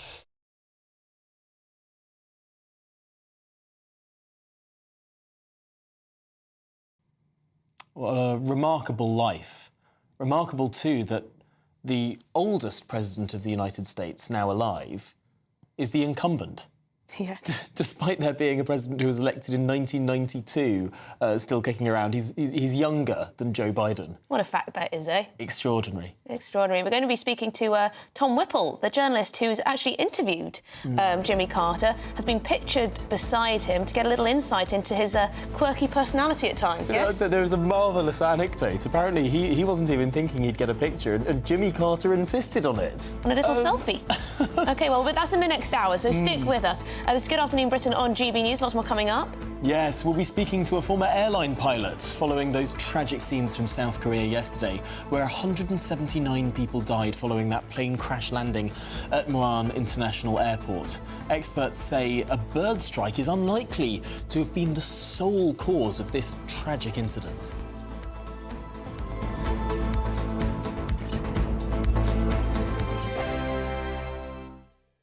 This is GB News. Britain's news channel. As Strictly Come Dancing approaches its iconic Blackpool episode, marking halfway through the competition, visually impaired dancers across the country have spoken out about how groundbreaking the casting of Chris McCausland is, who suffers from, if I hope I'm saying this correctly, retinitis pigmentosa, and they've found him particularly inspiring. We've been talking, Sean, about how the casting of Strictly has been inspiring to so many people, but I imagine there'll be lots of people who are watching this at home finding your story of resilience really inspiring, because you've obviously really been through it. Is dancing something that has sort of, you know, helped keep you going through all of those troubles? And what does it mean to you to see casting like this on a show like Strictly Come Dancing? Like I say, all the things I went through. So those 9 years when I wasn't dancing, you know, I was still dancing in my head and just banging on to other people. Very much not just people with sight loss. You know, I've been a big advocate for people with social isolation. So many people on their own now, social anxiety, especially since COVID. And I just want people to get out. The stuff that I'm doing and all the stuff Chris is obviously doing, it will inspire others. Again, like I say, just not people just with sight loss. I had so many people come up to me in the early days, guys, and now that say, you know what, Shawnee, I've seen you do it, so I'm just going to do it. But you just got to get over yourself, because if you bother to do the maths, you know, because all it is maths and walking. Yeah. You know, that's all it is. Maths and walking actually sounds quite difficult. Sean, thank you. Oh, come on, mate. Can you shout? Can you walk? Crack on. Sean, you're an inspiration. Thank you, mate, for joining us this morning. Really appreciate it. You're a star, and so glad. Just before I go, I'm just going to say, this is Kev. Here's Kev. GB News, the People's Channel. This is Britain's Newsroom, where your voice matters. It's just astonishing. With expert analysis and honest opinion, we don't just keep you informed. We bring you unique perspectives you won't see anywhere else. Can't argue with any of that. When the news happens, it happens here. On Britain's Newsroom, weekdays from 9:30 a.m. Only on GB News. If you want your news to be straight talking... This is a nightmare for the Conservatives again. Down to earth. It's not just Nottingham where this is happening, is it? And most importantly, honest. Hard-working, middle-class taxpayers, they'll get the book thrown at them. Then catch me, Martin Daubney, Monday to Friday, 3 till 6 p.m. on GB News, Britain's news channel. In the GB Newsroom, we bring you the news as it happens. With our team of dedicated journalists across the UK. We're ready to keep you up to date with what's happening every half an hour, every single day. Bulletins here on GB News, the People's Channel, Britain's news channel.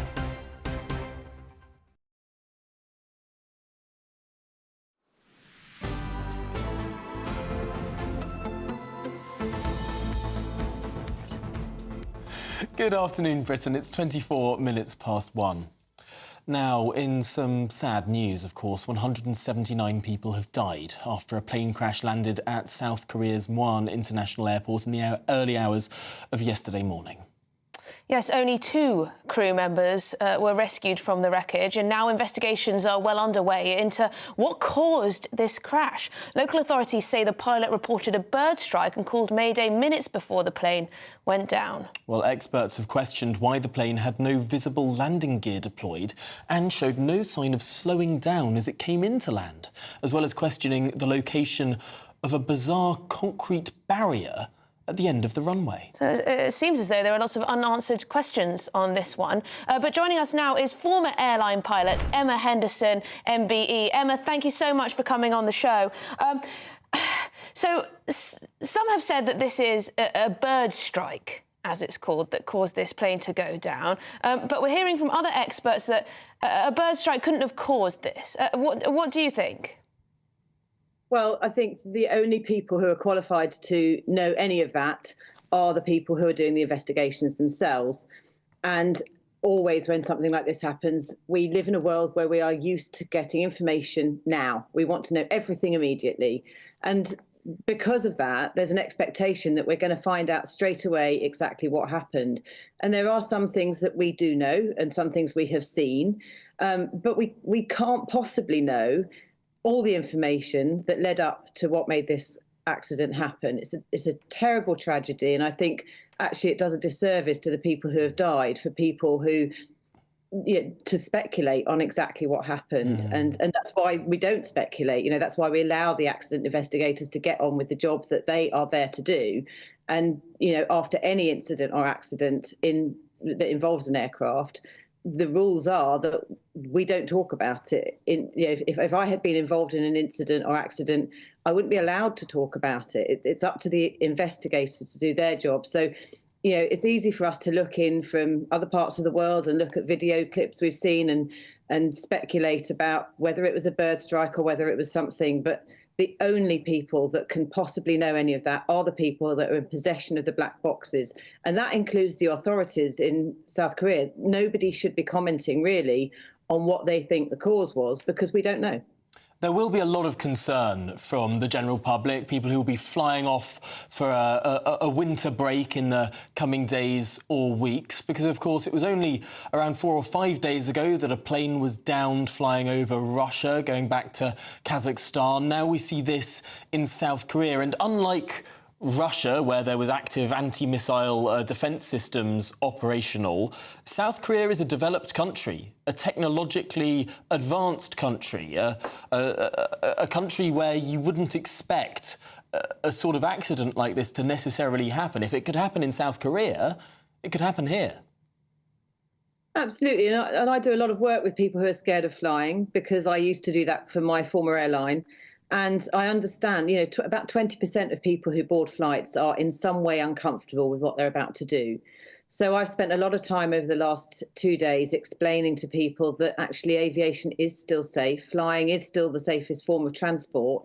And the problem is that when an accident like this happens, it involves such a huge number of people that, of course, it makes big news. But we have to put a bit of perspective on that. And in the same way that if we saw on the news something about a big pile up on the M6 or somewhere like that, it wouldn't stop us from getting in our cars and driving to the shops. So we have to put that same perspective on it. And of course it's going to worry people. But, after I did some of the interviews yesterday, I took my daughter to the airport so she could fly back to London. So, I know it's safe. And Jeju Airlines it is an airline that has a great safety record. They ranked highly in safety ratings year on year. It's an aircraft that the 737-800 is an aircraft that's widely used around the world. 100,000 flights a day take off and land with no incident. So to people who are nervous about perhaps taking a flight in the next few days, I would say to you, please don't be, because it is still the safest form of transport that exists on the planet. But just separate from this plane crash, how common are these bird strikes? Can they affect a flight and you don't notice at all? It's only in some circumstances that it can have a detrimental impact on the flight? Well, they're much more common than you would think as a passenger, because maybe people might fly once or twice a year. Business people might fly a lot more than that. But when you fly every day for your job, you realise that actually they are much more common than you would think, but they are still serious enough to be a reportable occurrence. So the Civil Aviation Authority requires a report to be filed if an aircraft strikes a bird. And so it's more paperwork, basically, and very unfortunate for the bird. And I'm not trying to make light of it, but it does happen. Airports are massive spaces full of grass, which are places that birds love to live. And they're, apart from aircraft taking off and landing, they're actually very quiet places because there's no traffic, there's no people, there's no dogs. So they're quite safe places. Birds love to live on airports, and airport operators spend a lot of time and money trying to create spaces where birds aren't going to congregate in vast numbers. But of course, we have migration. And if you remember the Hudson River landing, that was caused by multiple geese being ingested into both engines. So there are times when it's unavoidable. And I have, in the course of my career, I think I've had about 4 or 5 bird strikes. So they're much more common than you expect. But they don't happen. When you think about how many hours I've flown, 4 or 5 bird strikes in a whole career is not that many, but they are reportable. I have to say it is extraordinary. The first thing that my mind rushed to when I read that a bird strike could be involved in what happened yesterday were those scenes of the Hudson River in, what was it, 2007, 2006, the subsequent film Sully, the extraordinary marine landing of that plane. Because looking at that footage from South Korea, I mean, we could have been seeing that in New York 20 years ago. Had the skill of that pilot not been deployed in the way that it was? Potentially, absolutely. And I think that, you know, all credit, he's a hero, frankly. He's widely regarded as a hero in aviation, and he wouldn't regard himself as such from what I understand. But, you know, pilots are highly trained, highly skilled people who have a huge, vast understanding of the aircraft that they're operating. And interestingly, after that, there were two things that were very interesting after that incident. One was that Captain Sullenberger's personal life was investigated in great depth, down to things like, are you in debt? Do you drink? Have you got marriage problems? And it made a lot of us captains think to ourselves, actually, do you know what? We need to make sure that when we're showing up to work, we're not carrying extra baggage with us that might distract us from something, because it is really important. And I think most of us were in that position anyway, but it just made us, it kind of focused things a little bit. But the other thing that happened is they put a number of pilots into the simulator who knew what was coming and were told, we are going to simulate what happened with the Hudson River landing. And those pilots knew what was coming, so they didn't have the startle effect that Captain Sullenberger and his crew had. And none of them were able to land safely at an airport. So it really does highlight the incredible skill that was shown on that particular occasion. But I just want to kind of emphasise as well that when an aircraft strikes a bird, normally one bird or even a couple of birds is unlikely to do very much damage really to an aircraft. And the incidents I've had have been, you have to have the aircraft inspected afterwards. Of course you do, because an engineer has to certify that there's no damage that can't be seen externally. But generally, the worst that happens is a smudge on the engine intake. And sometimes people will see something coming out the back of the engine if it strikes an engine, or there might be remains left. It's not very pleasant, but that's really the extent of it. Usually it's quite superficial. But unfortunately, in some circumstances, it can be fatal, potentially. Emma Henderson, thank you so much. That was fascinating to hear from your perspective. Emma Henderson, MBE, former airline pilot. Yeah, what skill. What huge skill. Well, I was about to say, you know, we have a tough day at work. You know, everything's fine. No lives are at risk. But no, if you're a pilot, you have to be on it 24/7. Absolutely, you do. Well, this is Good Afternoon Britain on GB News. We've got lots more coming up on today's show. Our royal correspondent takes a look back at the trials and tribulations of what has been a turbulent year for Prince Harry and Meghan. That's after your headlines with Tatiana.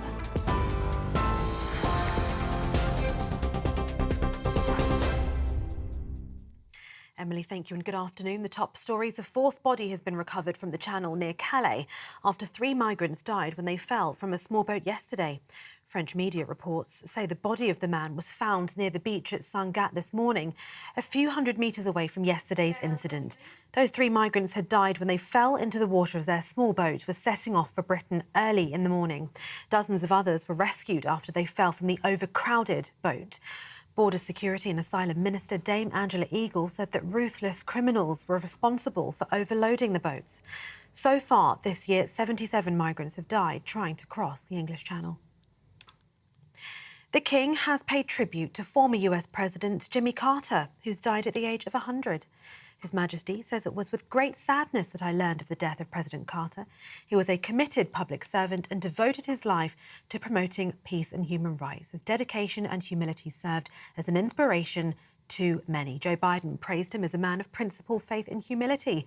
And Donald Trump stated Americans owe him a debt of gratitude. Mr. Carter died peacefully yesterday. And South Korea's acting president has ordered an emergency safety inspection of the country's entire airline operations system as investigators work to identify victims and find out what caused the deadliest air disaster in the country. The King has paid tribute to the victims of that crash, which claimed the lives of 179 people.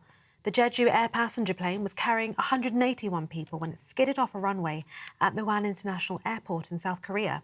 The country's national fire agency said 85 women, 84 men and 10 others whose genders weren't immediately identifiable died in the fire at the airport, around 180 miles south of Seoul. Emergency workers pulled 2 people, both crew members, to safety, and local health officials said they remained conscious. Those are the latest GB News headlines for now. I'm Tatiana Sanchez. More news in half an hour. For the very latest GB News direct to your smartphone, sign up to News Alerts by scanning the QR code or go to gbnews.com/alerts.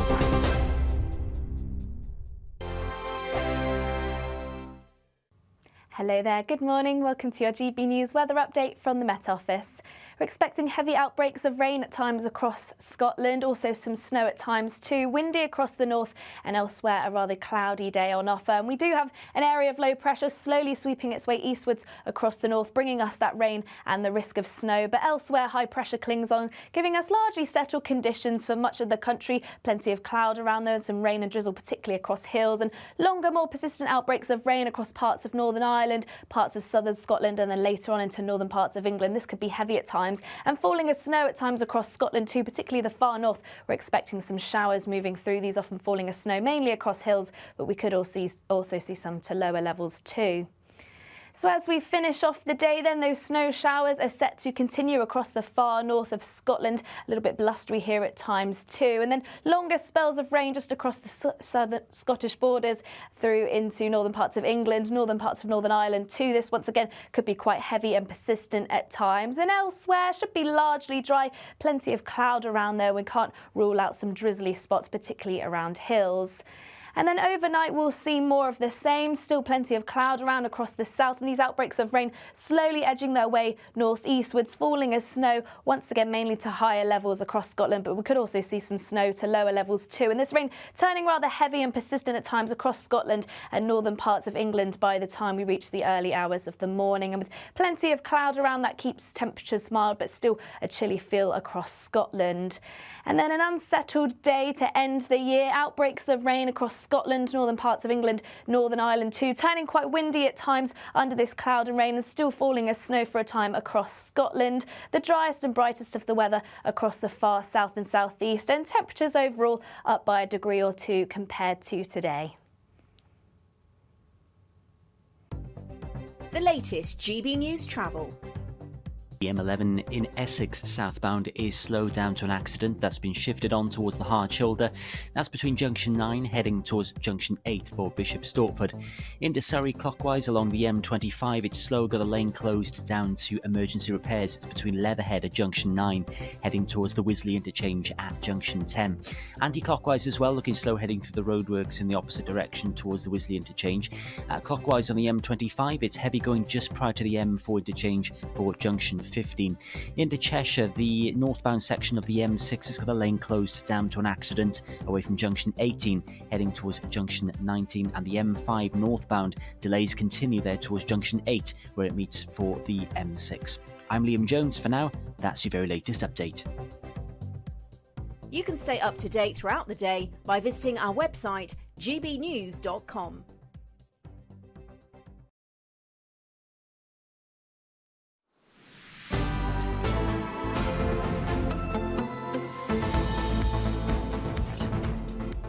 Good afternoon, Britain. It's 39 minutes past 1. And now the Duke and Duchess of Sussex have had a busy year of royal-style tours and trials and triumphs, all despite not being senior royals. But it hasn't all been plain sailing.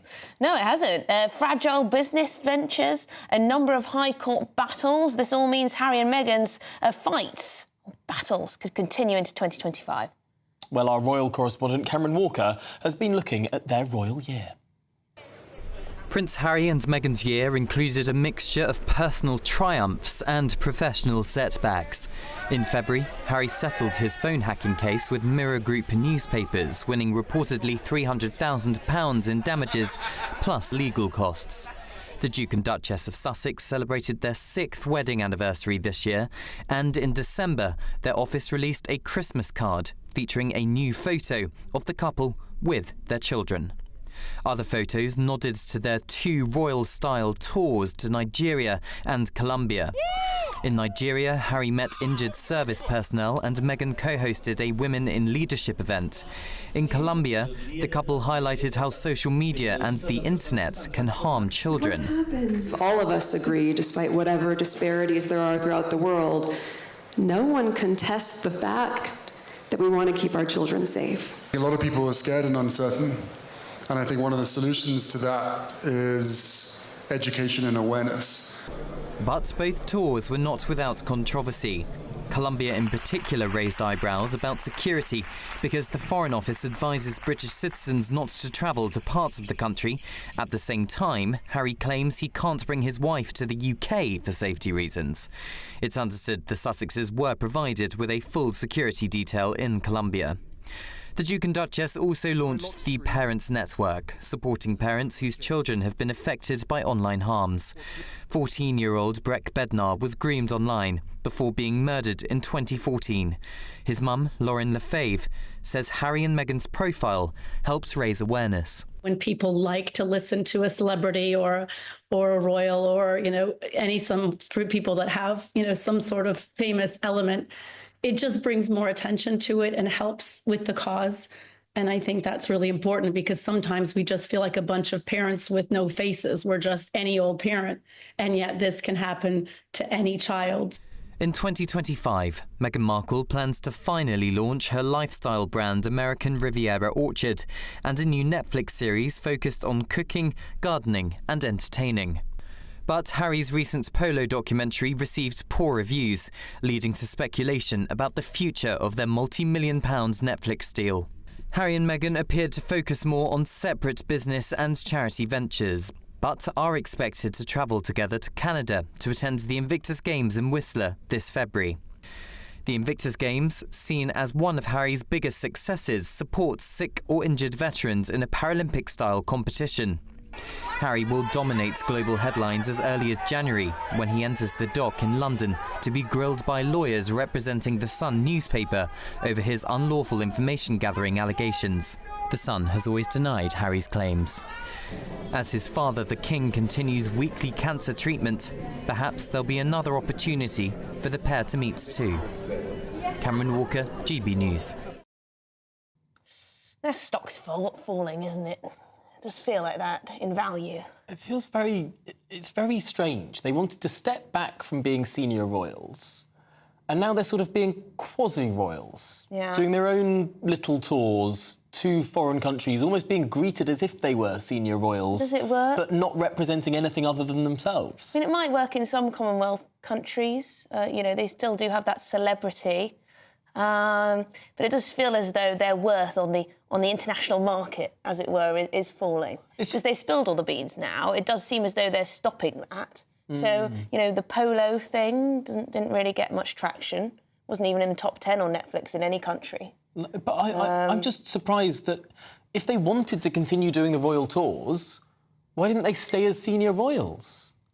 I mean, if that's what they want to do... California was cooling, baby. Yeah, I suppose. And lots of people do want to get some winter sun.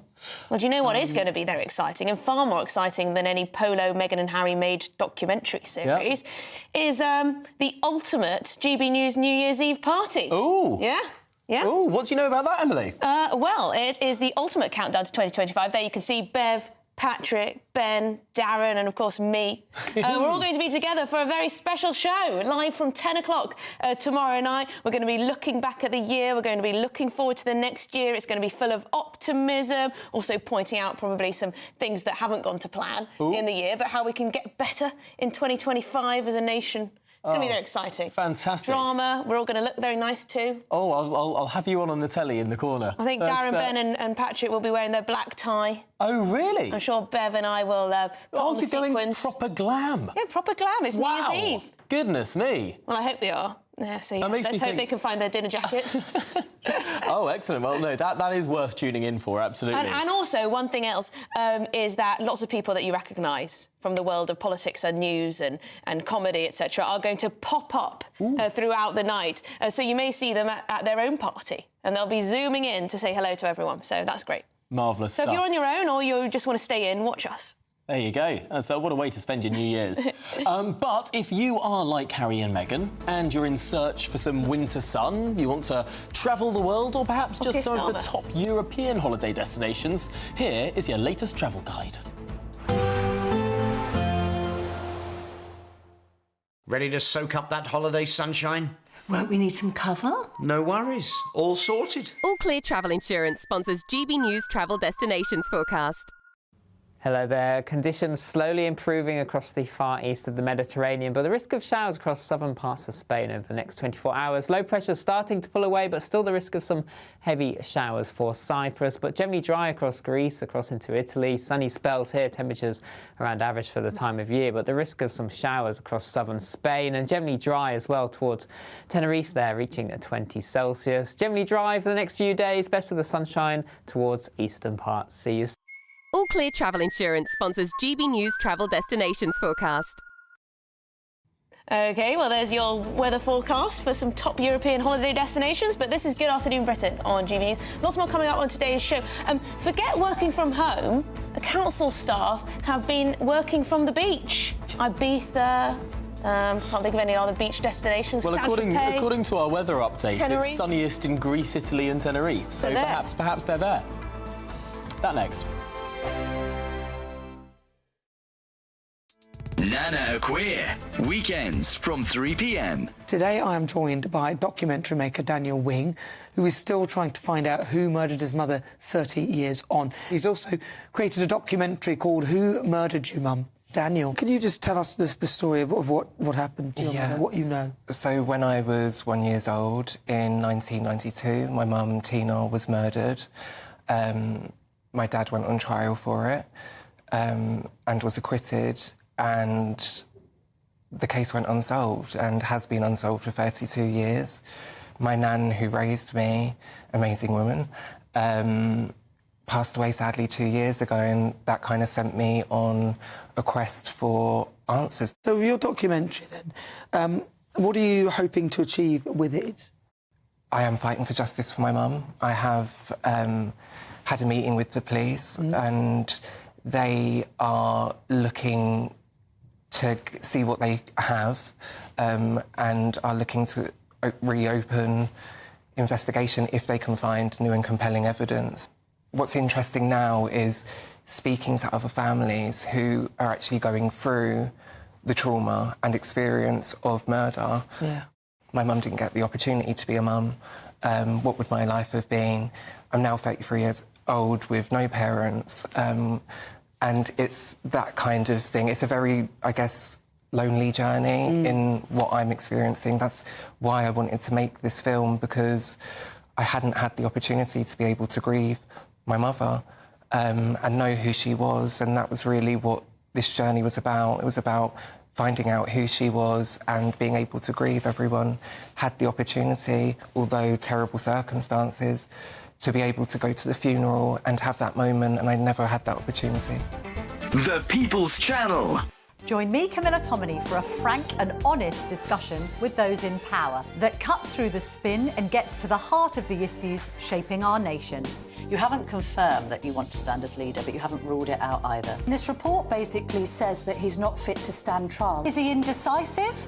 Incompetent? I deliver the dose of reality Westminster needs. That's the Camilla Tominey Show at 9:30 every Sunday on GB News. The People's Channel, Britain's news channel. Join me, Nana Queer, for an informative, interactive news programme with a difference. It's fun. No, he didn't say that, Dave. I'm so surprised. I think there's an element of truth to that. Join me from 3 p.m. every weekend, only on GB News, Britain's news channel. I'm Bev Turner. Thank you for joining us on GB News, the People's Channel, Britain's news channel.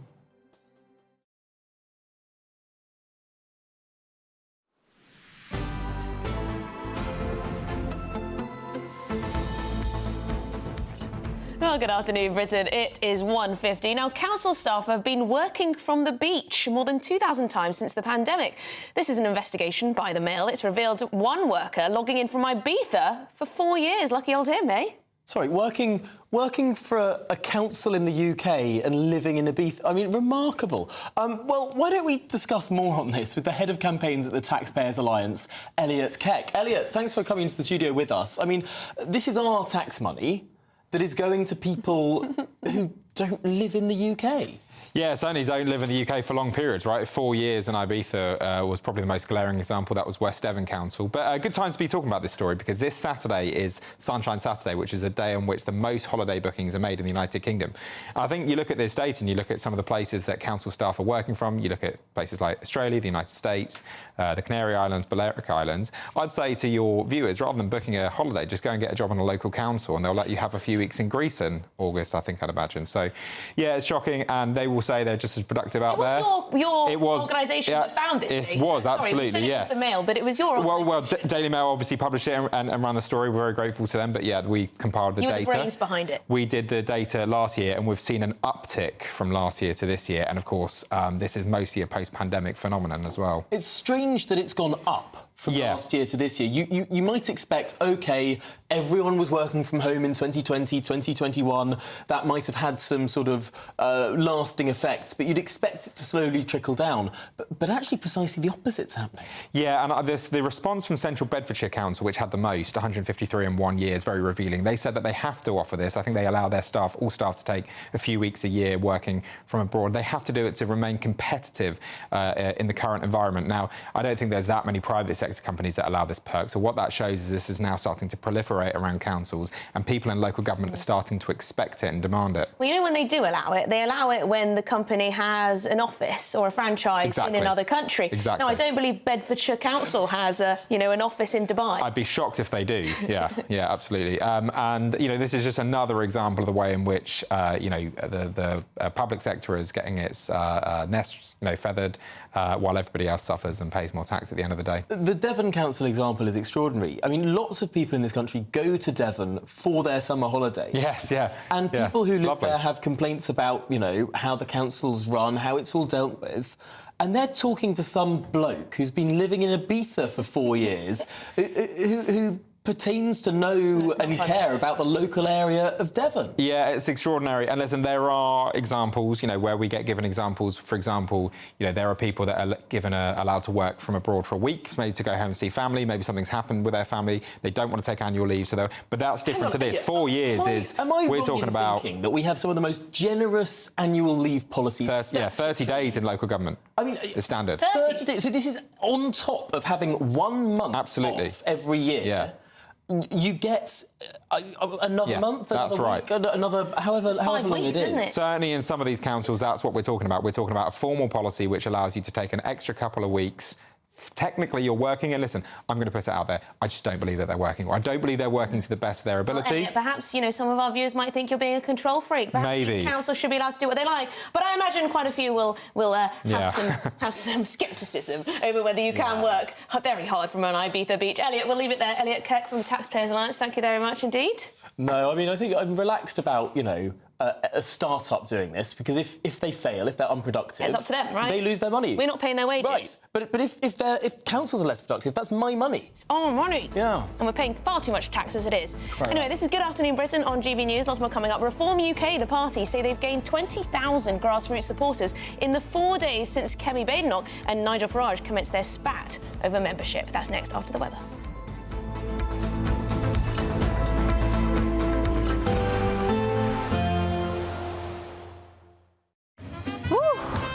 A chilly start will give way to a lovely, warm afternoon. Boxed heat pumps, sponsors of weather on GB News. Hello there, good morning. Welcome to your GB News weather update from the Met Office. We're expecting heavy outbreaks of rain at times across Scotland, also some snow at times too. Windy across the north and elsewhere, a rather cloudy day on offer. And we do have an area of low pressure slowly sweeping its way eastwards across the north, bringing us that rain and the risk of snow. But elsewhere, high pressure clings on, giving us largely settled conditions for much of the country. Plenty of cloud around there and some rain and drizzle, particularly across hills, and longer, more persistent outbreaks of rain across parts of Northern Ireland, parts of southern Scotland, and then later on into northern parts of England. This could be heavy at times, and falling as snow at times across Scotland too, particularly the far north. We're expecting some showers moving through, these often falling as snow, mainly across hills, but we could also see some to lower levels too. So as we finish off the day then, those snow showers are set to continue across the far north of Scotland. A little bit blustery here at times too. And then longer spells of rain just across the southern Scottish borders through into northern parts of England, northern parts of Northern Ireland too. This once again could be quite heavy and persistent at times. And elsewhere should be largely dry. Plenty of cloud around there. We can't rule out some drizzly spots, particularly around hills. And then overnight we'll see more of the same. Still plenty of cloud around across the south, and these outbreaks of rain slowly edging their way northeastwards, falling as snow once again mainly to higher levels across Scotland, but we could also see some snow to lower levels too. And this rain turning rather heavy and persistent at times across Scotland and northern parts of England by the time we reach the early hours of the morning. And with plenty of cloud around, that keeps temperatures mild, but still a chilly feel across Scotland. And then an unsettled day to end the year. Outbreaks of rain across Scotland, northern parts of England, Northern Ireland too, turning quite windy at times under this cloud and rain, and still falling as snow for a time across Scotland. The driest and brightest of the weather across the far south and southeast, and temperatures overall up by a degree or two compared to today. A nice bright morning will generate a lovely warm day, right through to the evening. Boxed Solar, sponsors of weather on GB News. You could be joining the Great British Giveaway list of winners with your chance to grab a fantastic £50,000 in tax-free cash. My name is Cliff. And my name is Julie. And we won $25,000. I'd say don't hesitate, do it. If you're not in it, you've got no chance of winning it. For another chance to win, text cash to 63232. One entry costs £2 plus one standard network rate message. Or text bonus to 63232. 5 entries cost £5 plus one standard network rate message. Go to gbnews.com/win. Entries start from just £2. You can call 0903 681 3232. Calls cost £2 plus your network access charge. Or post your name and number to GB10 PO Box 8690 Derby DE1 9TT. UK only. Entrance must be 18 or over. Lines close at 6 p.m. on the 31st of January. Please check the closing time if listening or watching on demand. Good luck. Sunday with Michael Portillo from 11, only on GB News. Britain's Royal Collection of Art is one of the most important and largest in the world. And it's also one of the last great European royal collections to remain intact. And built up over many centuries, it has extraordinary depth. And curators have delved into its riches to produce an exhibition of Italian drawings between 1450 and 1600. There are household names here: Michelangelo, Leonardo da Vinci. Some of the drawings are complete works in themselves.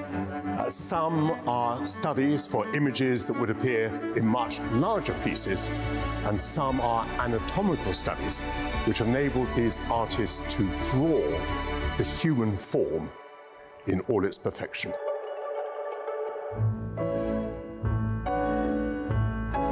This is the earliest drawing in the exhibition of around 1450, and it's made by Fra Angelico, the great Florentine painter. It may seem an obvious thing to say, but we only have drawings like this if they have survived. And these drawings were not seen at the time as works of art. They were workshop studies. They were as functional as a hammer or a paintbrush, if you like, in the workshop. But the fact that a drawing would survive from 1450 to the present day shows that first it was useful, and it was a work that would have been referred to constantly in the artist's studio, and only later was it valued by collectors as an exemplar of the artist's genius, if you like, the way in which we might think of it today. So a drawing like this, which is in almost perfect condition, has got a history of being valued for different reasons from when it was produced to the present. GB News, the People's Channel. Good afternoon, Britain. It's 2 o'clock on Monday, the 30th of December. I'm Tom Harwood. And I'm Emily Carver.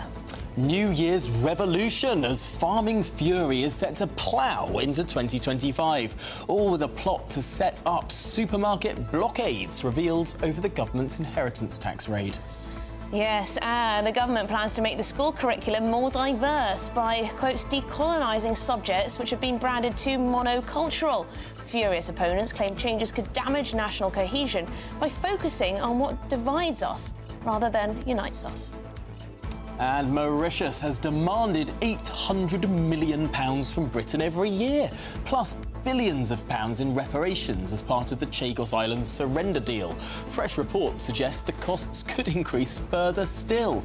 Could this be the worst deal in political history? Well, when you put it like that.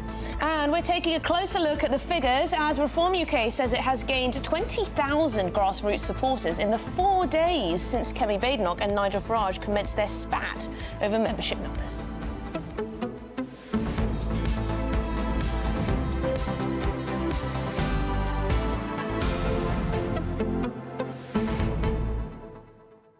This was a very strange... Very online spat, wasn't it?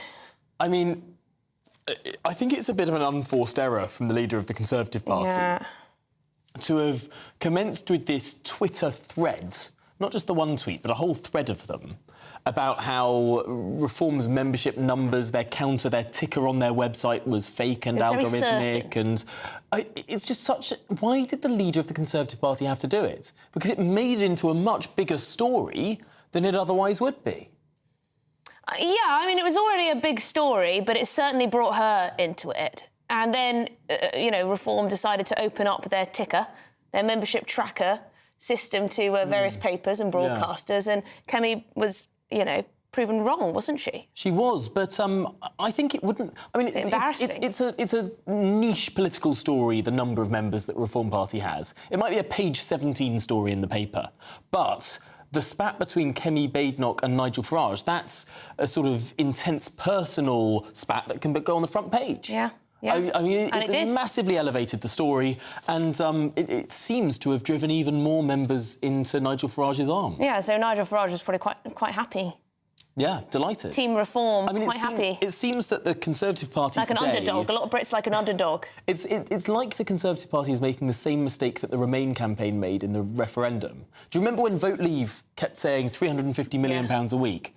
And every single time they said it, the Remain campaign would say, it's not £350 million a week. We only send £250 million a week, without knowing it, making the argument of the Vote Leave campaign, just talking about how much money is sent to the EU. Yes, they disputed how much money it was, but all the people sitting at home would hear is we send hundreds of millions of pounds. The actual number didn't matter. Yeah. So was this an unforced error from Kemi Badenoch? She doesn't seem to be making too many headlines, well, positive headlines at the moment. Is she making enough noise as, the leader of the party in opposition? Could she last till the next election? Who knows? Well, Nigel Farage's making hay from it anyway. gbnews.com/your say is the way to get in touch, but it's your headlines with Tatiana.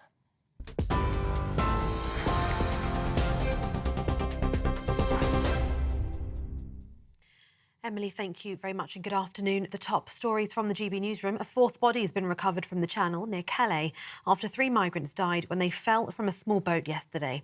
French media reports say the body of the man was found near the beach at Sangatte this morning, a few hundred metres away from yesterday's incident. 3 migrants had died when they fell into the water as their small boat was setting off from Britain early in the morning. Dozens of others were rescued after they fell from the overcrowded boat. Border Security and Asylum Minister Dame Angela Eagle said that ruthless criminals were responsible for overloading the boat. So far this year, 77 migrants have died trying to cross the Channel. The King has paid tribute to former US President Jimmy Carter, who's died at the age of 100. His Majesty says it was with great sadness that I learned of the death of President Carter. He was a committed public servant and devoted his life to promoting peace and human rights. Joe Biden praised him as a man of principle, faith and humility, whilst Donald Trump said Americans owe him a debt of gratitude. Mr. Carter died peacefully at his home in Georgia yesterday. South Korea's acting president has ordered an emergency safety inspection of the country's entire airline operation system as investigators work to identify victims and try to find out what caused the deadliest air disaster in the country. The King has paid tributes to those victims of the plane crash, which claimed the lives of 179 people. The Jeju Air passenger plane was carrying 181 people when it skidded off a runway at Muan International Airport in South Korea. The country's national fire agency said 85 women 84 men and 10 others whose genders weren't immediately identifiable died in the fire at the airport, around 180 miles south of Seoul. Emergency workers pulled 2 people, both crew members, to safety. Local health officials say they remain conscious. Elsewhere, a British teenager sentenced to 1 year in prison in Dubai after a holiday romance with a 17-year-old girl has surrendered himself to authorities to begin his sentence, according to a campaign group. 18-year-old Marcus Fakana was with his family in the United Arab Emirates when he met that girl, who's also from London and is now 18.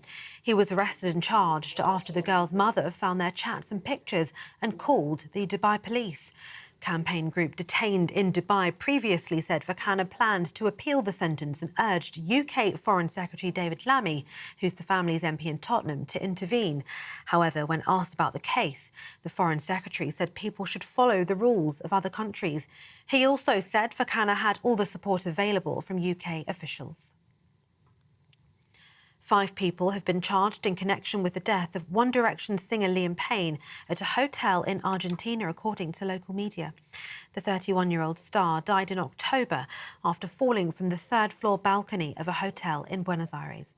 Hotel manager Gilda Martin and hotel employee Esteban Grassi, as well as Roger Norris, who reportedly was a friend of Payne, have been charged with manslaughter. Argentina's National Criminal and Correctional Prosecutor's Office is quoted as saying. Brian Pais and Ezekiel Pereira, who both reportedly worked at the hotel, have been charged with supplying drugs. A judge reportedly ordered that 2 of the 5 accused should be remanded in custody. Gatwick Airport says operations are returning to normal after 4 days of fog-related flight restrictions. More than 20 flights planned for today were cancelled in advance and passengers are being warned of further delays. A Gatwick spokesperson said temporary air traffic restrictions are in place and they apologise for any inconvenience. They've since said that passengers should still check the status of their flight with their airline, as there may be a knock-on effect. And weather warnings are in place for snow, wind and rain across much of the UK on New Year's Day. Yellow warnings are in place for Northern Ireland, Northern England and parts of Scotland from tomorrow before extending across most of the UK on Wednesday. A series of warnings are in force and will last in some areas until 6 a.m. on the 2nd of January. The Met Office says there's likely to be travel disruption, with almost all of the country impacted by at least one yellow alert over the 4 days. Those are the latest GB News headlines for now. More in half an hour.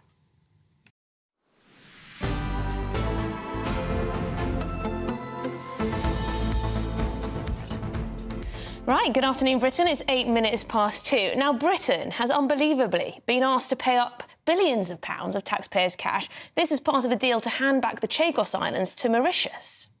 Well, talks have stalled after the 99-year lease of a crucial Anglo-American air base, Diego Garcia, which sources have suggested Mauritius demanded £800 million a year for, as well as asking for billions in reparations. Rather a costly deal, it seems. This comes as Keir Starmer is facing calls to abandon his surrender of the islands after the new Mauritian government rejected another proposed deal just last week.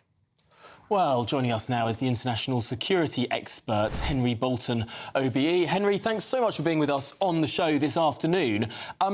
Seeing all of the revelations that came out about the process of this deal yesterday, it seems extraordinary that we have the Prime Minister's most senior advisors flying over there trying to rush it all through. What on earth is going on? That's a very good question. You were talking in an earlier piece just before the news there about unforced errors on the part of Kemi Badenoch. This is an unforced error that it was initiated by the last Conservative government and has been given additional impetus by the Labour government. And what actually lies behind it is difficult to ascertain because, OK, so the Chagos Islands are a large archipelago of islands. There's many small islands, but a large number of them. They're about 1,500 miles away from Mauritius, which is the country that the UK is considering handing sovereignty of these islands to.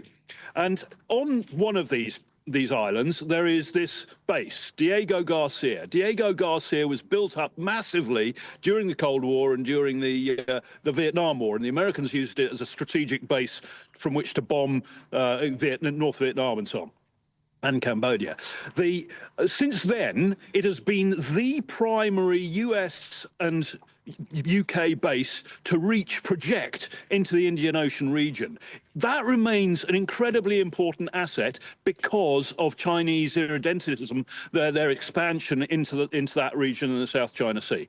Now, given that context and the fact that there is no compelling reason that anybody can actually see that's in the public domain as to why the United Kingdom would want to cede sovereignty of these islands, I mean, it's a big puzzle. And then add to this the revelation that Mauritius is demanding 800 million plus billions in reparations. It seems nonsensical. Now, the government claims that the base will be more secure if this deal is done than it would be otherwise whilst it's under British sovereignty.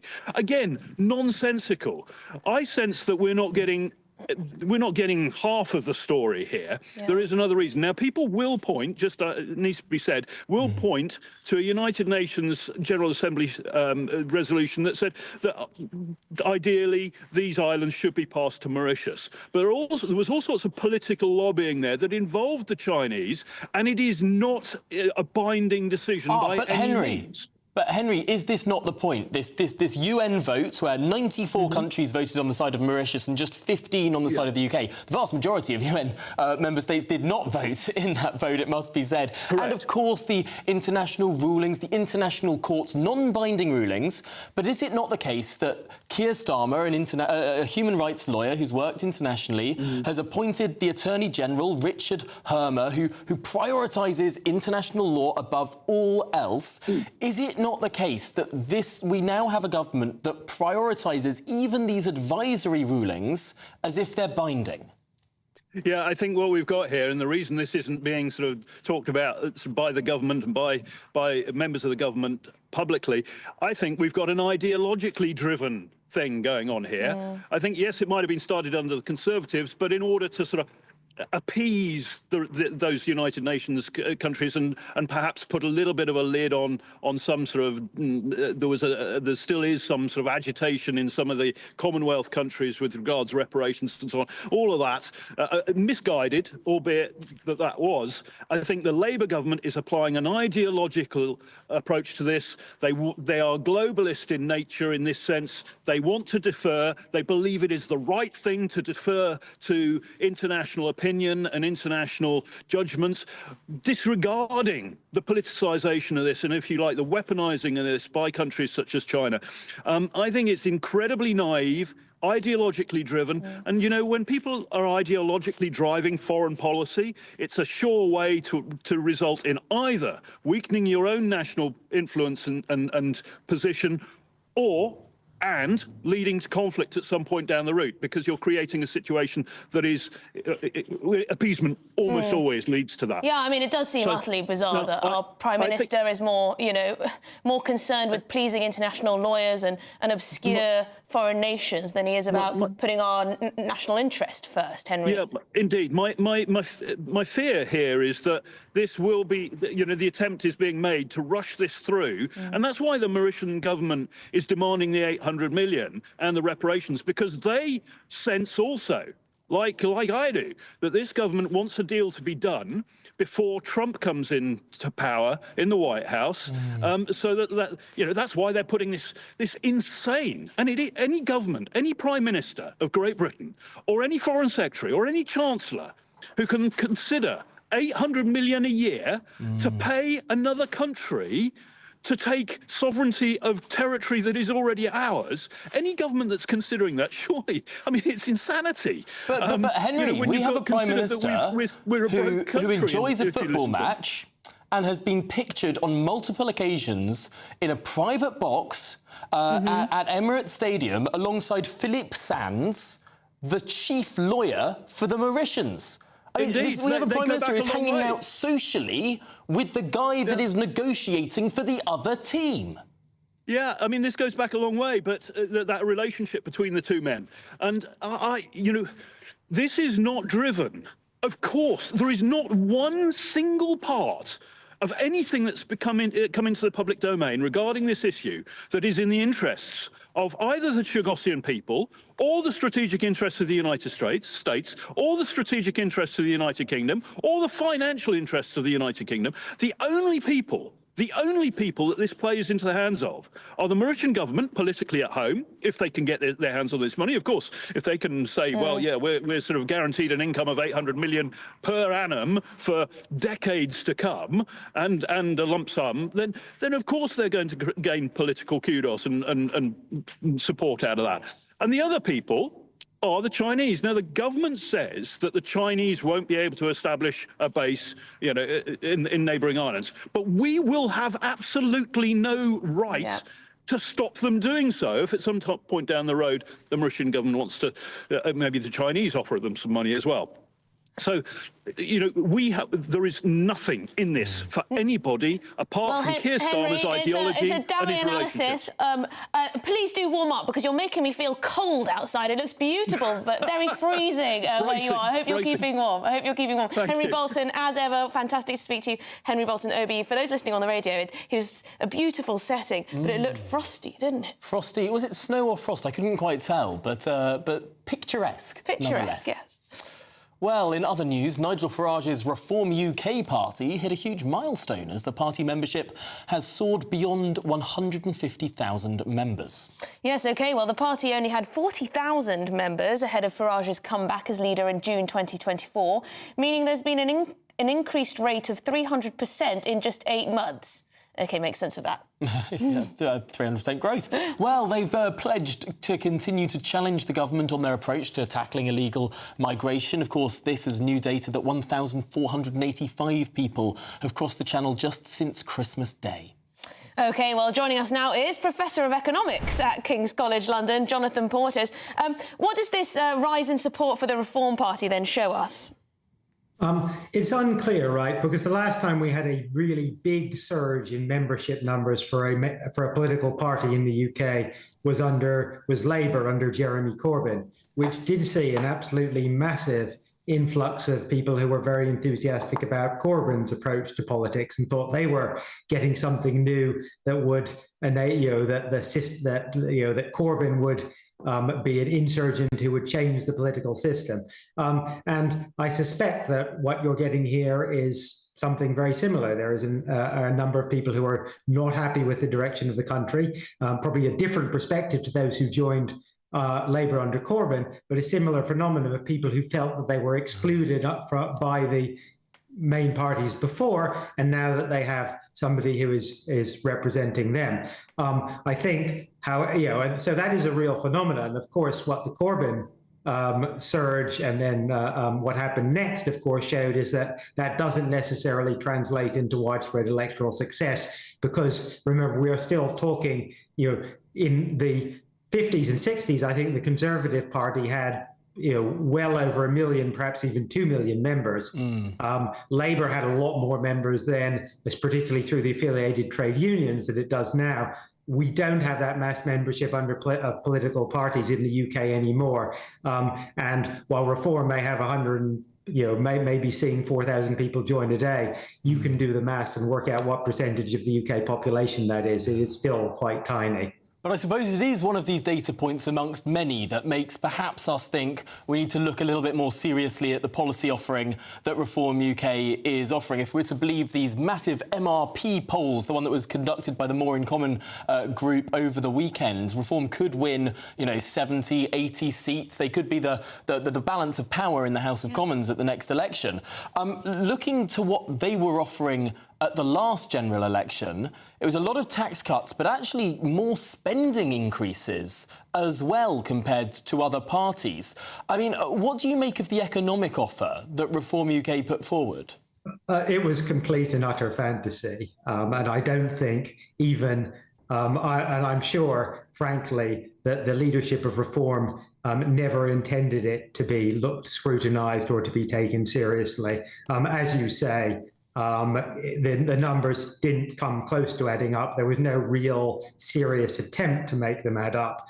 And of course, as an insurgent party in the last election, they could get away with that. And to be absolutely fair, other parties who don't expect to be anywhere near power, take the Green Party, for example, who in some sense are a well-established, quote, serious party who've been around for a long time, but their numbers didn't come anywhere close to adding up either. So parties that are that people want to vote for to make a statement of support, but aren't going to be anywhere near power, can get away with that. Of course, a party which is a serious pretender for power will have to have its economic programs properly scrutinized. Now, to be fair, of course, we're a long way off the next election now, and they have plenty of time to put forward a more serious set of economic policies, but they certainly don't have them at present. OK, well, Jonathan Portes, thank you very much indeed for your time. Professor of Economics, King's College London. If we don't see you again, have a very happy start to the new year. But I think a lot of the vote for reform is about immigration. Yes. And the Conservatives failed to bring the numbers down. In fact, they increased them. So there you go. Yeah, I think that's basically what There is disagreement on economics within the party. There is. It's extraordinary, actually, and I don't think this has been looked at enough. A lot of it. That, I mean, official reform policy appears to be nationalising a lot of the utilities, but I'm not sure, actually, a lot of the Reform MPs agree with that. I'm not sure Nigel Farage agrees with that. He's more of a free marketeer, isn't he? He's a bit more of that, and certainly people like Rupert Lowe are. And this is something that Mark Jenkinson, who was a Conservative MP for Workington, he was known as Workington Man because it was such an archetypal red wall constituency, he started to attack reform over the last few weeks, pointing out, hang on, they want to nationalise these sort of industries in the way that Jeremy Corbyn did. Are they really this sort of true Conservative party, or are they actually something very, very different? Yeah, we must ask Nigel Farage next time we speak to him about where they are on those kind of policies. Do they want to nationalise things? I think they've had the joy of being... I'm not sure if they do any longer, I'm not sure. I know, it's interesting. They've sort of been amorphous on these sort of questions. They've got the SDP for that, the Social Democrat Party, which is conservative on immigration and things, but left-wing on the old nationalisation and everything like that. Yeah, although they don't really seem to Make ever much get any traction. But no, it'll be fascinating to see actually how that all develops. But this is Good Afternoon Britain on GB News, and we're looking at live pictures now of Washington, D.C. As a nation mourns the former President Jimmy Carter, we can see the flag flying at half-mast there over the US Capitol. Jimmy Carter, of course, died at the age of 100. Well, in just a moment, we'll be speaking to the journalist Tom Whipple, who himself sat down with Jimmy Carter just some years ago.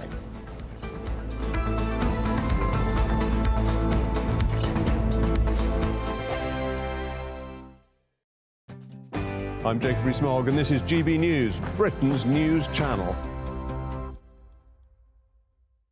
This is GB News, Britain's news channel. What about train Wi-Fi?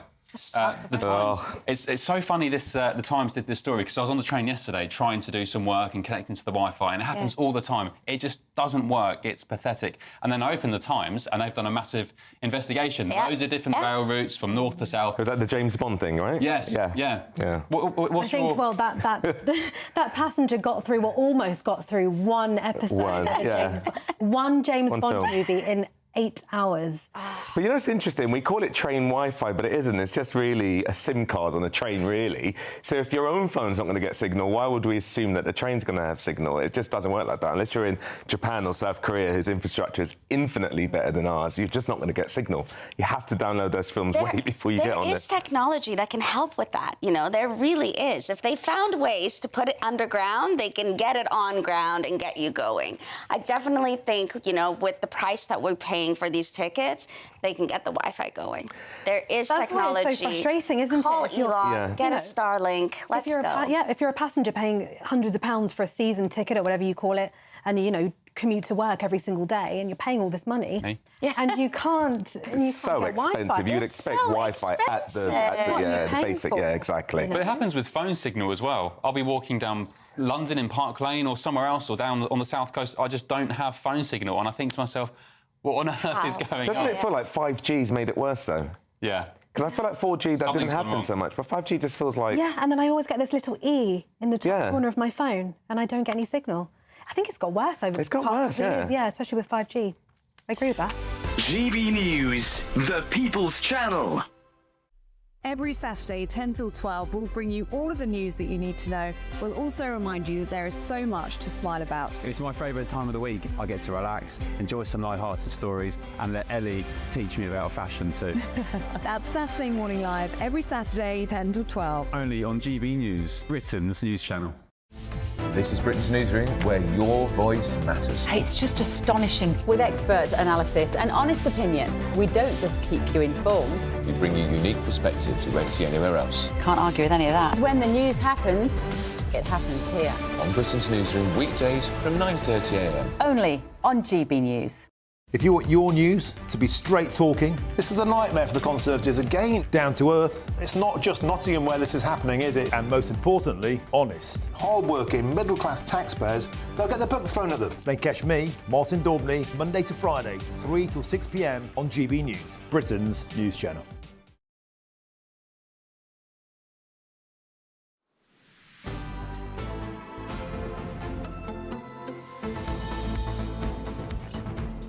Good afternoon, Britain. It's 25 minutes past 2. And good morning, America, because Joe Biden and Donald Trump have led tributes to the former US president and Nobel Peace Prize winner Jimmy Carter, who died yesterday at the age of 100. Yes, there he is. Carter served as president from 1977 to 1981 after climbing the political ladder from humble beginnings as a peanut farmer in Georgia. Where we're looking at live pictures now of the US Capitol in Washington, D.C., where the flag is, of course, flying at half-mast. Joe Biden described his fellow Democrats as a man of principle, faith and humanity, while Donald Trump said all Americans owe Carter a debt of gratitude. OK, well, delighted to say we're going to speak to a man who himself sat down with Jimmy Carter, the science editor at the Times newspaper, Tom Whipple. Tom, thank you very much indeed. So tell us about your meeting with Jimmy Carter. Well, as the science editor at the Times, you don't normally meet with presidents of the US. It was quite a big event for me. The reason I was meeting him, the reason I decided to go for the science guy, is because of his work in public health. It's because of what he did after he left office. And specifically one thing that I think not a lot of people know, which is that he decided to devote himself to making a worm extinct. He found this worm that he really didn't like. It's called guinea worm. It's a human parasite, and it's debilitating. It spends a year growing inside you, then emerges from your foot a metre long, and it's horrid. And he decided that this was beatable.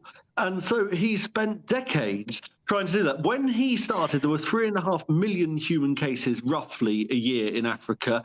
I think we got the latest figures for this year. Unfortunately, the guinea worm has outlived Carter, but hopefully only just. I think there's fewer than 10 this year. So it's just mainly in South Sudan, and it's this marvellous thing that he did. This is fascinating because he's perhaps the only US president in the history of the office who there's more to say about his post-presidential career than his presidential career. Perhaps, dare I say it, he did more good for the world after he left office compared to when he was actually sitting in the Oval Office itself.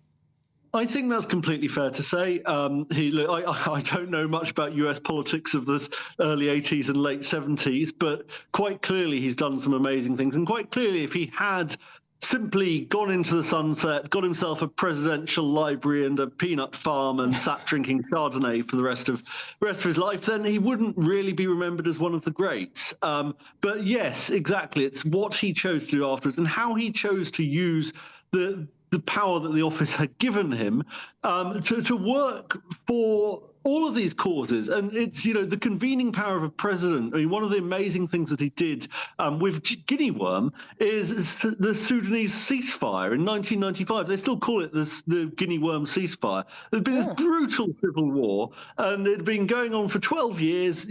Hundreds of thousands of people had died. And he said, I want to get in water filters. You care about your war. I care about my war and my worm. And he made them sit down. He made them organize a ceasefire so that he could get in just water filters to stop this worm. And they ended up immunizing hundreds of thousands of kids at the same time. It was an amazing thing to do. And he did it, of course, because if you're a US president, people have to take your call. And Tom, what about his personality? Was he a charming man? What was his presence? I mean, you met him and you obviously had a photo together.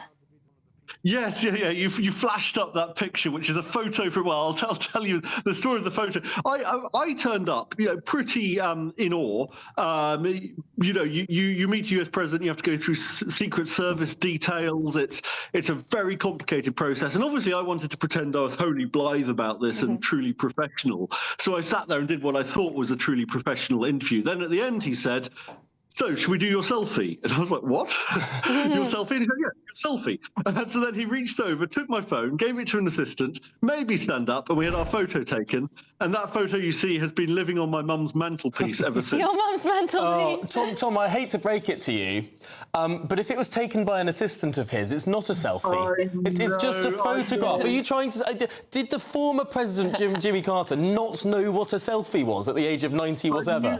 I knew you would pick up on that. He used the word selfie. I resisted the urge to correct him like the pedant I am. I just accepted the slightly odd graciousness of the gesture. Yes, I don't think I could bring myself to correct Jimmy Carter in his 90s. But it's a fantastic photo, and it's a bit of a proud moment. Not every day you meet a former president, is it, who's doing fantastic things. But we'll leave it at there. We'll leave it at that. Tom Whipple, thank you so much, science editor at The Times. Great to have you on. Yeah. So there you go. I think if I were to have a picture with a former president, it definitely would go on my mum's mantelpiece. That is the precise place it would go. Well, I haven't met any yet. No.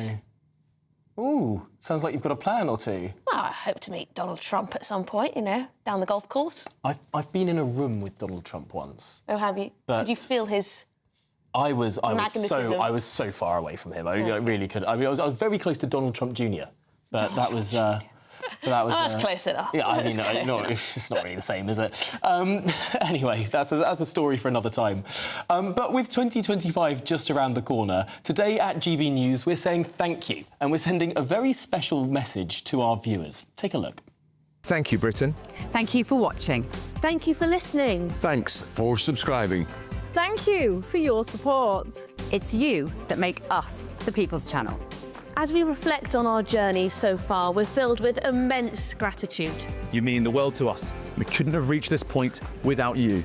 As a very special thank you, we are giving you the chance to win one of 50 GB News thank you boxes. They're worth £50 each. For full terms and conditions, and to enter, just go to gbnews.com/thank you.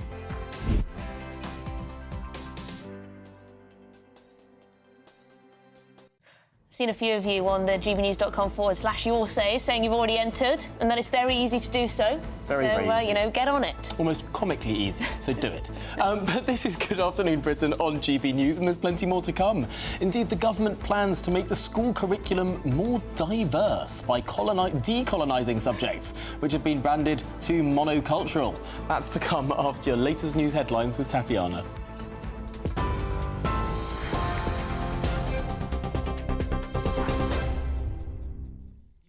Tom, thank you very much. The top stories this hour. A fourth body's been recovered from the Channel near Calais after 3 migrants died when they fell from a small boat yesterday. French media reports say the body of the man was found near the beach at Saint-Gat this morning, a few hundred metres away from yesterday's incident. 3 migrants died when they fell into the water as their small boat was setting off for Britain early in the morning. Dozens of others were rescued after they fell from the overcrowded boat. Border Security and Asylum Minister Dame Angela Eagles said that ruthless criminals were responsible for overloading the boats. So far this year, 77 migrants have died trying to cross the Channel. The King has paid tribute to former US President Jimmy Carter, who died at the age of 100. His Majesty says, "It was with great sadness that I learned of the death of President Carter. He was a committed public servant and devoted his life to promoting peace and human rights." Joe Biden praised him as a man of principle, faith and humility, while Donald Trump said Americans owe him a debt of gratitude. The UK flags above Westminster and Downing Street are flying at half-mast in respect. Mr. Carter died peacefully at his home in Georgia yesterday. And a British teenager sentenced to a year in prison in Dubai after a holiday romance with a 17-year-old girl has surrendered himself to authorities to begin his sentence, according to a campaign group. 18-year-old Marcus Fakana was with his family in the United Arab Emirates when he met the girl, who's also from London and is now 18. He was arrested and charged after the girl's mother found their chats and pictures and called the Dubai police. Campaign group detained in Dubai previously said Fakana planned to appeal the sentence and urged UK Foreign Secretary David Lammy, who's the family's MP in Tottenham, to intervene. However, when asked about the case, the Foreign Secretary said people should follow the rules of other countries. He also said Fakana had all the support available from UK officials. And those are the latest GB News headlines for now. I'm Tatiana Sanchez. More news from me in half an hour. For the very latest GB News direct to your smartphone, sign up to News Alerts by scanning the QR code or go to gbnews.com/alerts.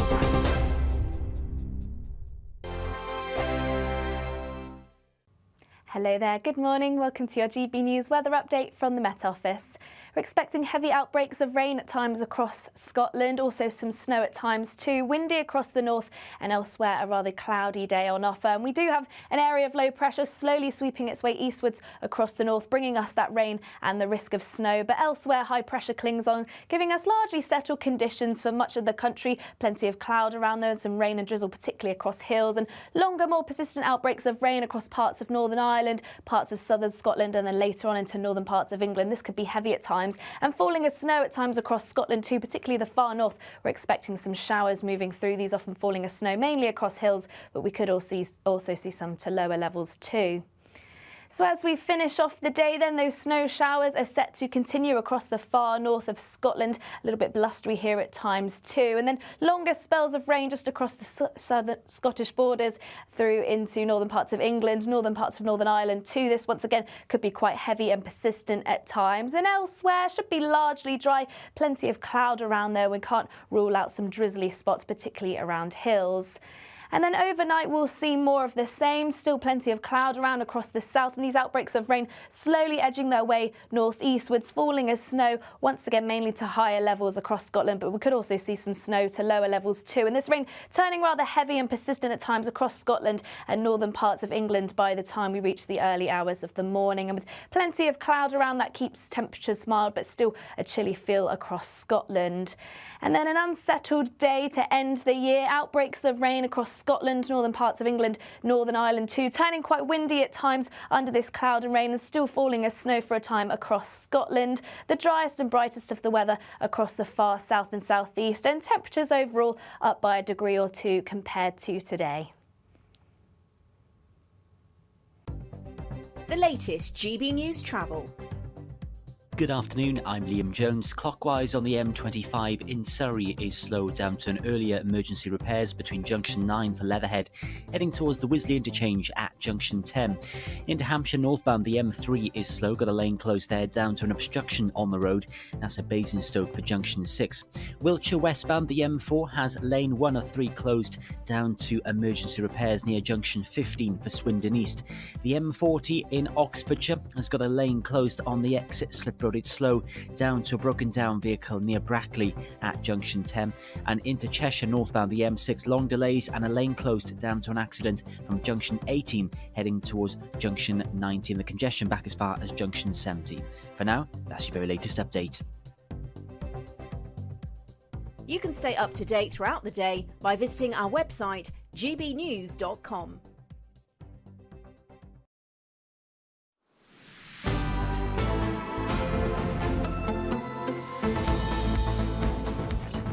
Oh, what a treat for you. We have Martin Daubney in the studio. It's 2:38, by the way, because he's up at 3 o'clock from here. That's right, yeah, delighted to be here, and I enjoyed watching you over Christmas. Fantastic job, by the way. Christmas Day and Boxing Day. What a cracker of a shift you and Patrick put in. Martin, some people out there, some of our viewers and listeners, set their alarm on Christmas Day for 6 a.m. They didn't want to miss a second. No, it did very, very well, and well done you. I had 5 days off. There's only one story in town today. Nottingham Forest, second in the Premier League. Hey. I missed that one. Right, so it's going to be 3 hours of Nottingham Forest deep dive intel. But I went down on Boxing Day to watch Forest beat Tottenham, but I spent a lot of time, as I was saying to you in the break, in Nottingham. So many sort of GB News viewers came over and said hello, got selfies. I felt like a micro-celebrity for the first time in my life. Wonderful, though, to have serious political conversations with all those out there. If you're watching, thank you very much. People feel like they're finally getting listened to and they're finally being given a voice via GB News. And get out the bubble, go and speak to these people. It's been incredibly gratifying. And I want to ask another question today. I know you've been covering the farmers' revolts, the food shortages. I wonder how many viewers out there would actually be quite happy to go without food for a couple of weeks or live off their larders or live out their freezers to support the cause. I think I would. Martin, I've got to tell you, if I had to live out my fridge, I'd last about half a day. It's got about one bottle of beer in there and half a lemon. I mean, He's living like a student still. Well, you know what? You won't be surprised that there's quite a few revolutionaries in our inbox today saying, they should take these measures. But, I've got 3 of the leaders of the rural revolt on the show, including tomorrow night. There's going to be 600 bonfires lit on beacons across Britain. Bonfires, beacons of hope, they're calling it. I think they're serious about this New Year revolt. I think they're really getting dug in, and I think we're going to have quite a force on our hands. And I think the public are overridingly on their side. I think they are now, and I worry that the public can be very, very fickle. Of course. People can change their minds very, very quickly. The marvellous thing about the farmers' protest so far is instead of going through like an Extinction Rebellion protest and messing the place up, they actually pick up litter as they go down the road. They leave the place cleaner than they saw it before. If suddenly they're no longer so gentlemanly, might the public turn off? Well, some always will, of course, but I just think, go back to the year 2000 when the farmers dug in against Tony Blair, 25 percentile point decrease in 1 week. Blair did a U-turn. Mike Starmer, I don't think the farmers are up for doing a U-turn. Definitely one to watch. And also, of course, that huge poll over the weekend looking at the Labour Party losing 200 seats, including Cabinet Big Beasts. What a year we've got ahead. No matter where you stand in politics, for us guys, golden times ahead. Yeah, it's going to be a big year, that's for sure, in good and bad ways, I'm sure. We'll see. It's always a mixed bag. Martin Daubney will be tuning in at 3 o'clock. Delighted to be here. Thank you. Well, in other news now, the national curriculum is set to be made more diverse under new plans to refresh what's currently taught in schools, all with a pledge to breathe new life into what the government is calling an outdated system. How odd. Well, Bridget Phillipson's overhaul aims to create a curriculum that reflects the diversities of our society, and it intends to help produce young people who appreciate the diversity of Britain. Gosh, OK. Are we supposed to think that young people don't appreciate the diversity of Britain? We need to produce these young people who all feel the same about everything. Goodness and then we'll line them up and they'll all vote Labour. The move has been slammed by former Conservative Education Minister Sir John Hayes, who says the changes would undermine the education of young people for ideological reasons. OK, well, joining us now is Director of Don't Divide Us, Alka Segal Cuthbert. Alka, thank you very much indeed for joining us. Some of the criticism of these plans to diversify the curriculum, and whatever that means, have been that this will actually serve to divide young people, the focus on what divides us rather than unites us. Robert Jenrick went as far as to say that this could lead to further balkanisation of the country. What do you think? Yes, well, first of all, thank you for having me on, and season's greetings to you and GB News. I think, well, the only good thing about Phillipson's plan is that it's very open and explicit about the aims. You mentioned it is about teaching young people to appreciate diversity, which is very, very different to teaching children about how diversity as a political concept has developed within Britain or Western nations and such like. This is really, it's an unconscionable attempt to use schools, teachers, and ultimately our young children to indoctrinate them, really, to impose a particular attitude about a political belief, which, if it were about communism or fascism or capitalism, people would rightly object to. But because it kind of is diversity and has a kind of very spurious moral gloss about it, people find it very difficult to speak out against. But any liberal, humanist-minded educator should thoroughly reject this attempt, because it will destroy whatever little is left of education. And this isn't new. Schools have been implementing EDI policies and pledges for quite a while now.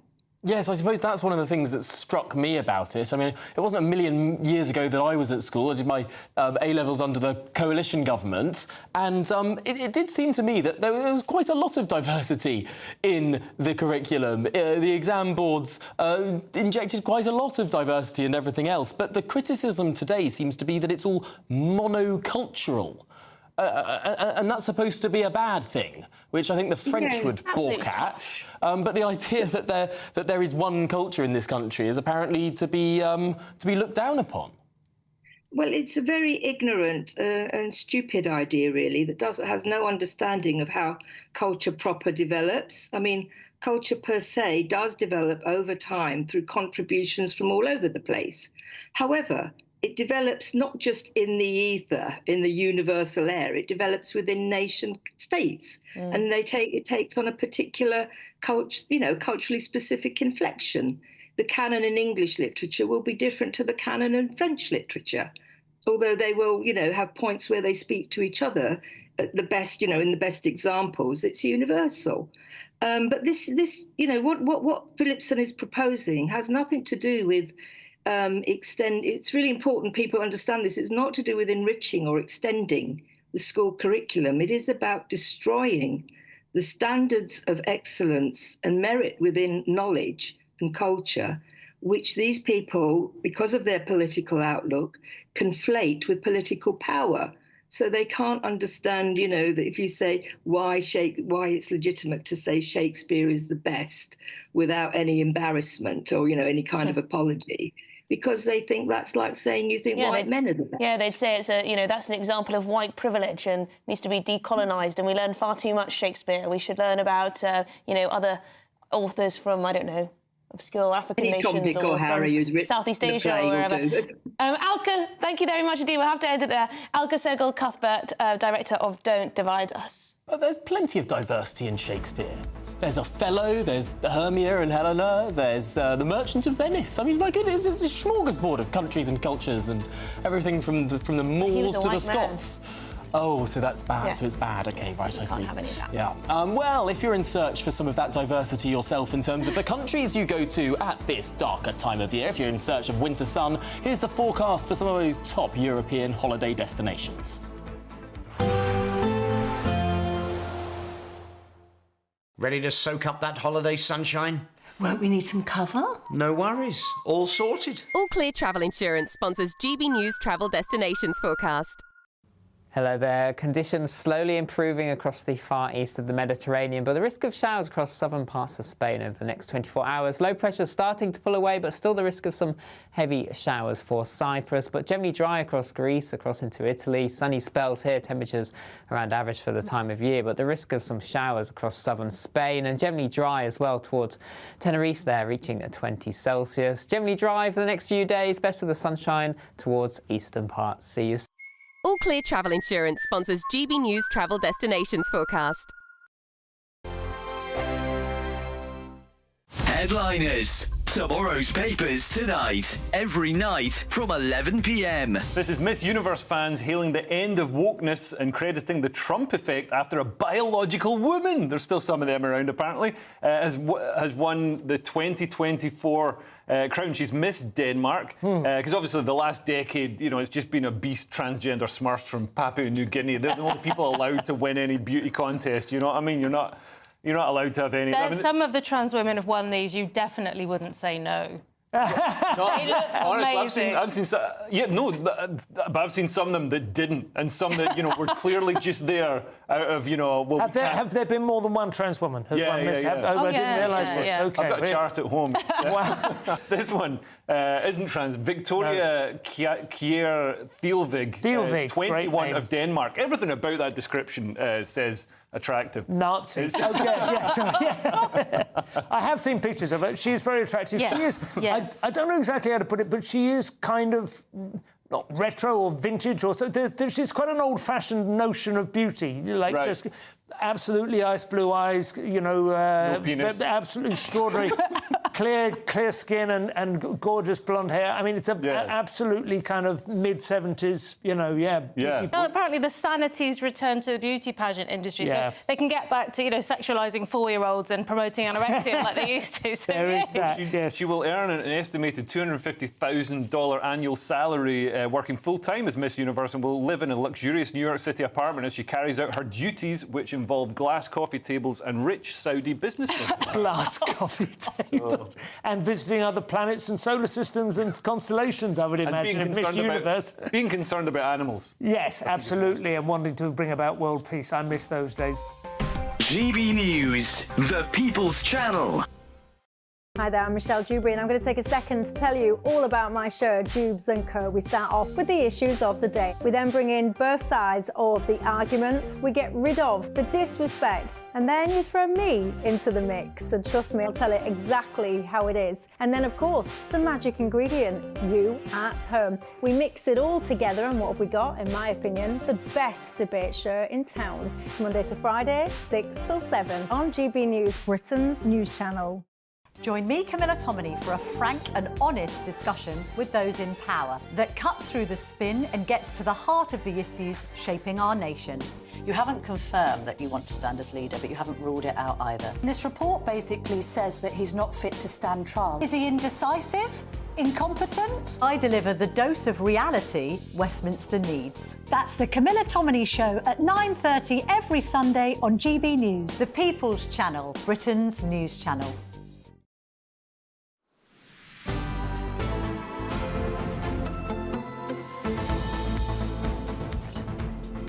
Good afternoon, Britain. It's just gone 10 to 3. And just a reminder, you can join GB News for the ultimate countdown to 2025. Yes, Bev, Patrick, Ben, Darren and Emily. And Emily.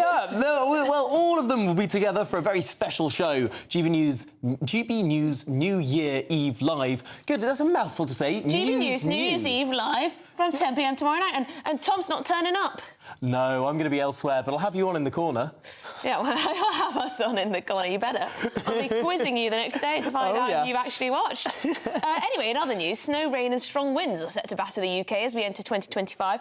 And, of course, more severe travel disruption is expected on New Year's Eve. Wonderful, wonderful. So you'll have to stay in and watch. You absolutely will, because this ominous warning follows days of disruption, with fog causing mass delays at some of the UK's biggest airports. Chaos continuing at Gatwick this morning. Passengers are hoping to get away for New Year, but being delayed by hours and hours and hours, so you might as well stay in and watch GB News. The fog got quite bad, actually. I was driving, it got a bit sketchy. Anyway, let's get the latest now with weather journalist Nathan Rowe. Nathan, so is this fear-mongering, or are we going to see some seriously bad weather as we head into the new year? No, certainly not fear-mongering. Unfortunately, Emily, it's going to be an absolutely horrible end to 2024 and start to 2025. The Met Office warnings actually kick in now, and that's coming into Scotland for wind and rain. There is an amber warning for rain in force in Scotland for New Year's Eve, which is really bad news for them for their Hogmanay celebrations. And then really the storms keep coming quick and fast. It is going to be a very, very, very turbulent end to the year. With snow and ice as well, because unlike in the run-up to winter when we saw those storms, I'm thinking of Storm Dara just before Christmas, where it turned milder, we're getting a double whammy of the two, with the winds coming down from the north, bringing as well as the wet and windy weather, temperatures below -10 in parts of the country, and ice and snow. So a really wretched start to 2025 if you don't like that sort of thing. And yes, travel disruption, be aware of that. So Nathan, if hypothetically I were planning an outdoor party for New Year's Eve. Not outdoor, If hypothetically I was going to cram people into my little garden, is this a terrible, terrible idea? Terrible idea, Tom. And actually, when you said that Emily was going to be nicely tucked away in the studio and you were doing something else, I thought, oh dear, no, is he going out? Tom, stay in, don't go out on New Year's Eve. It's going to be absolutely horrible. And really, anywhere you go in the country, the worst is going to be Scotland. So I suppose you could risk it further down south. But my parents are in Scotland, so there you go. They'll have a nice time. And Nathan, we've run out of time now. Sorry. Nathan Rowe. Oh no, we've got a little bit more time. We've got to finish your thought. Finish your thought there. I'll be in London. Might I survive, or am I going to be battered by rain?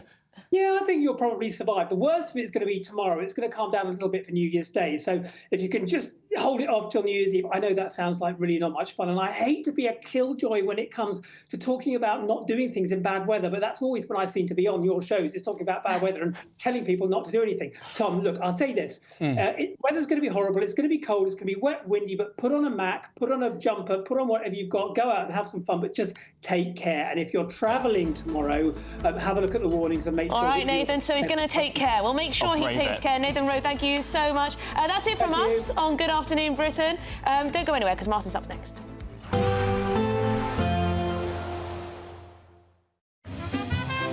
Heavy showers first thing will be followed by a warm, cosy day. Boxed boilers, sponsors of weather on GB News. Hello there, good morning. Welcome to your GB News weather update from the Met Office. We're expecting heavy outbreaks of rain at times across Scotland, also some snow at times too. Windy across the north and elsewhere, a rather cloudy day on offer. And we do have an area of low pressure slowly sweeping its way eastwards across the north, bringing us that rain and the risk of snow. But elsewhere, high pressure clings on, giving us largely settled conditions for much of the country. Plenty of cloud around there and some rain and drizzle, particularly across hills, and longer, more persistent outbreaks of rain across parts of Northern Ireland, parts of southern Scotland, and then later on into northern parts of England. This could be heavy at times, and falling as snow at times across Scotland too, particularly the far north. We're expecting some showers moving through, these often falling as snow mainly across hills, but we could also see some to lower levels too. So as we finish off the day then, those snow showers are set to continue across the far north of Scotland. A little bit blustery here at times too. And then longer spells of rain just across the southern Scottish borders through into northern parts of England, northern parts of Northern Ireland too. This once again could be quite heavy and persistent at times. And elsewhere should be largely dry. Plenty of cloud around there. We can't rule out some drizzly spots, particularly around hills. And then overnight we'll see more of the same, still plenty of cloud around across the south, and these outbreaks of rain slowly edging their way northeastwards, falling as snow once again mainly to higher levels across Scotland, but we could also see some snow to lower levels too. And this rain turning rather heavy and persistent at times across Scotland and northern parts of England by the time we reach the early hours of the morning. And with plenty of cloud around, that keeps temperatures mild, but still a chilly feel across Scotland. And then an unsettled day to end the year, outbreaks of rain across Scotland, northern parts of England, Northern Ireland too, turning quite windy at times under this cloud and rain, and still falling as snow for a time across Scotland. The driest and brightest of the weather across the far south and southeast, and temperatures overall up by a degree or two compared to today. Expect a warm front, moving from the kitchen right through to the rest of the house.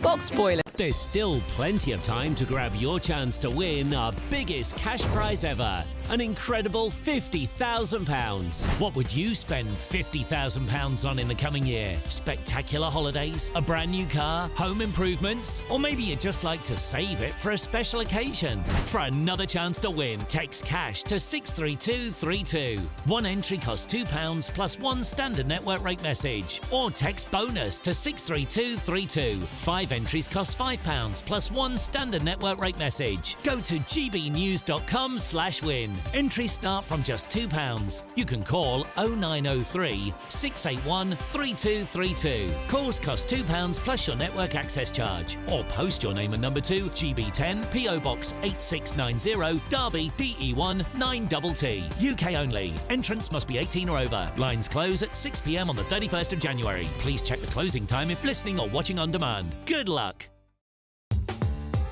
I'm Christopher Hope. From pop stars to politicians, I'll interview anybody in a pub who's got a political opinion. Join me every Friday on Spotify, Apple Podcasts, YouTube or gbnews.com, or wherever you get your podcasts. This is GB News, the People's Channel. This is Britain's newsroom, where your voice matters. It's just astonishing. With expert analysis and honest opinion, we don't just keep you informed. We bring you unique perspectives you won't see anywhere else. Can't argue with any of that. When the news happens, it happens here. On Britain's newsroom, weekdays from 9:30 a.m. Only on GB News.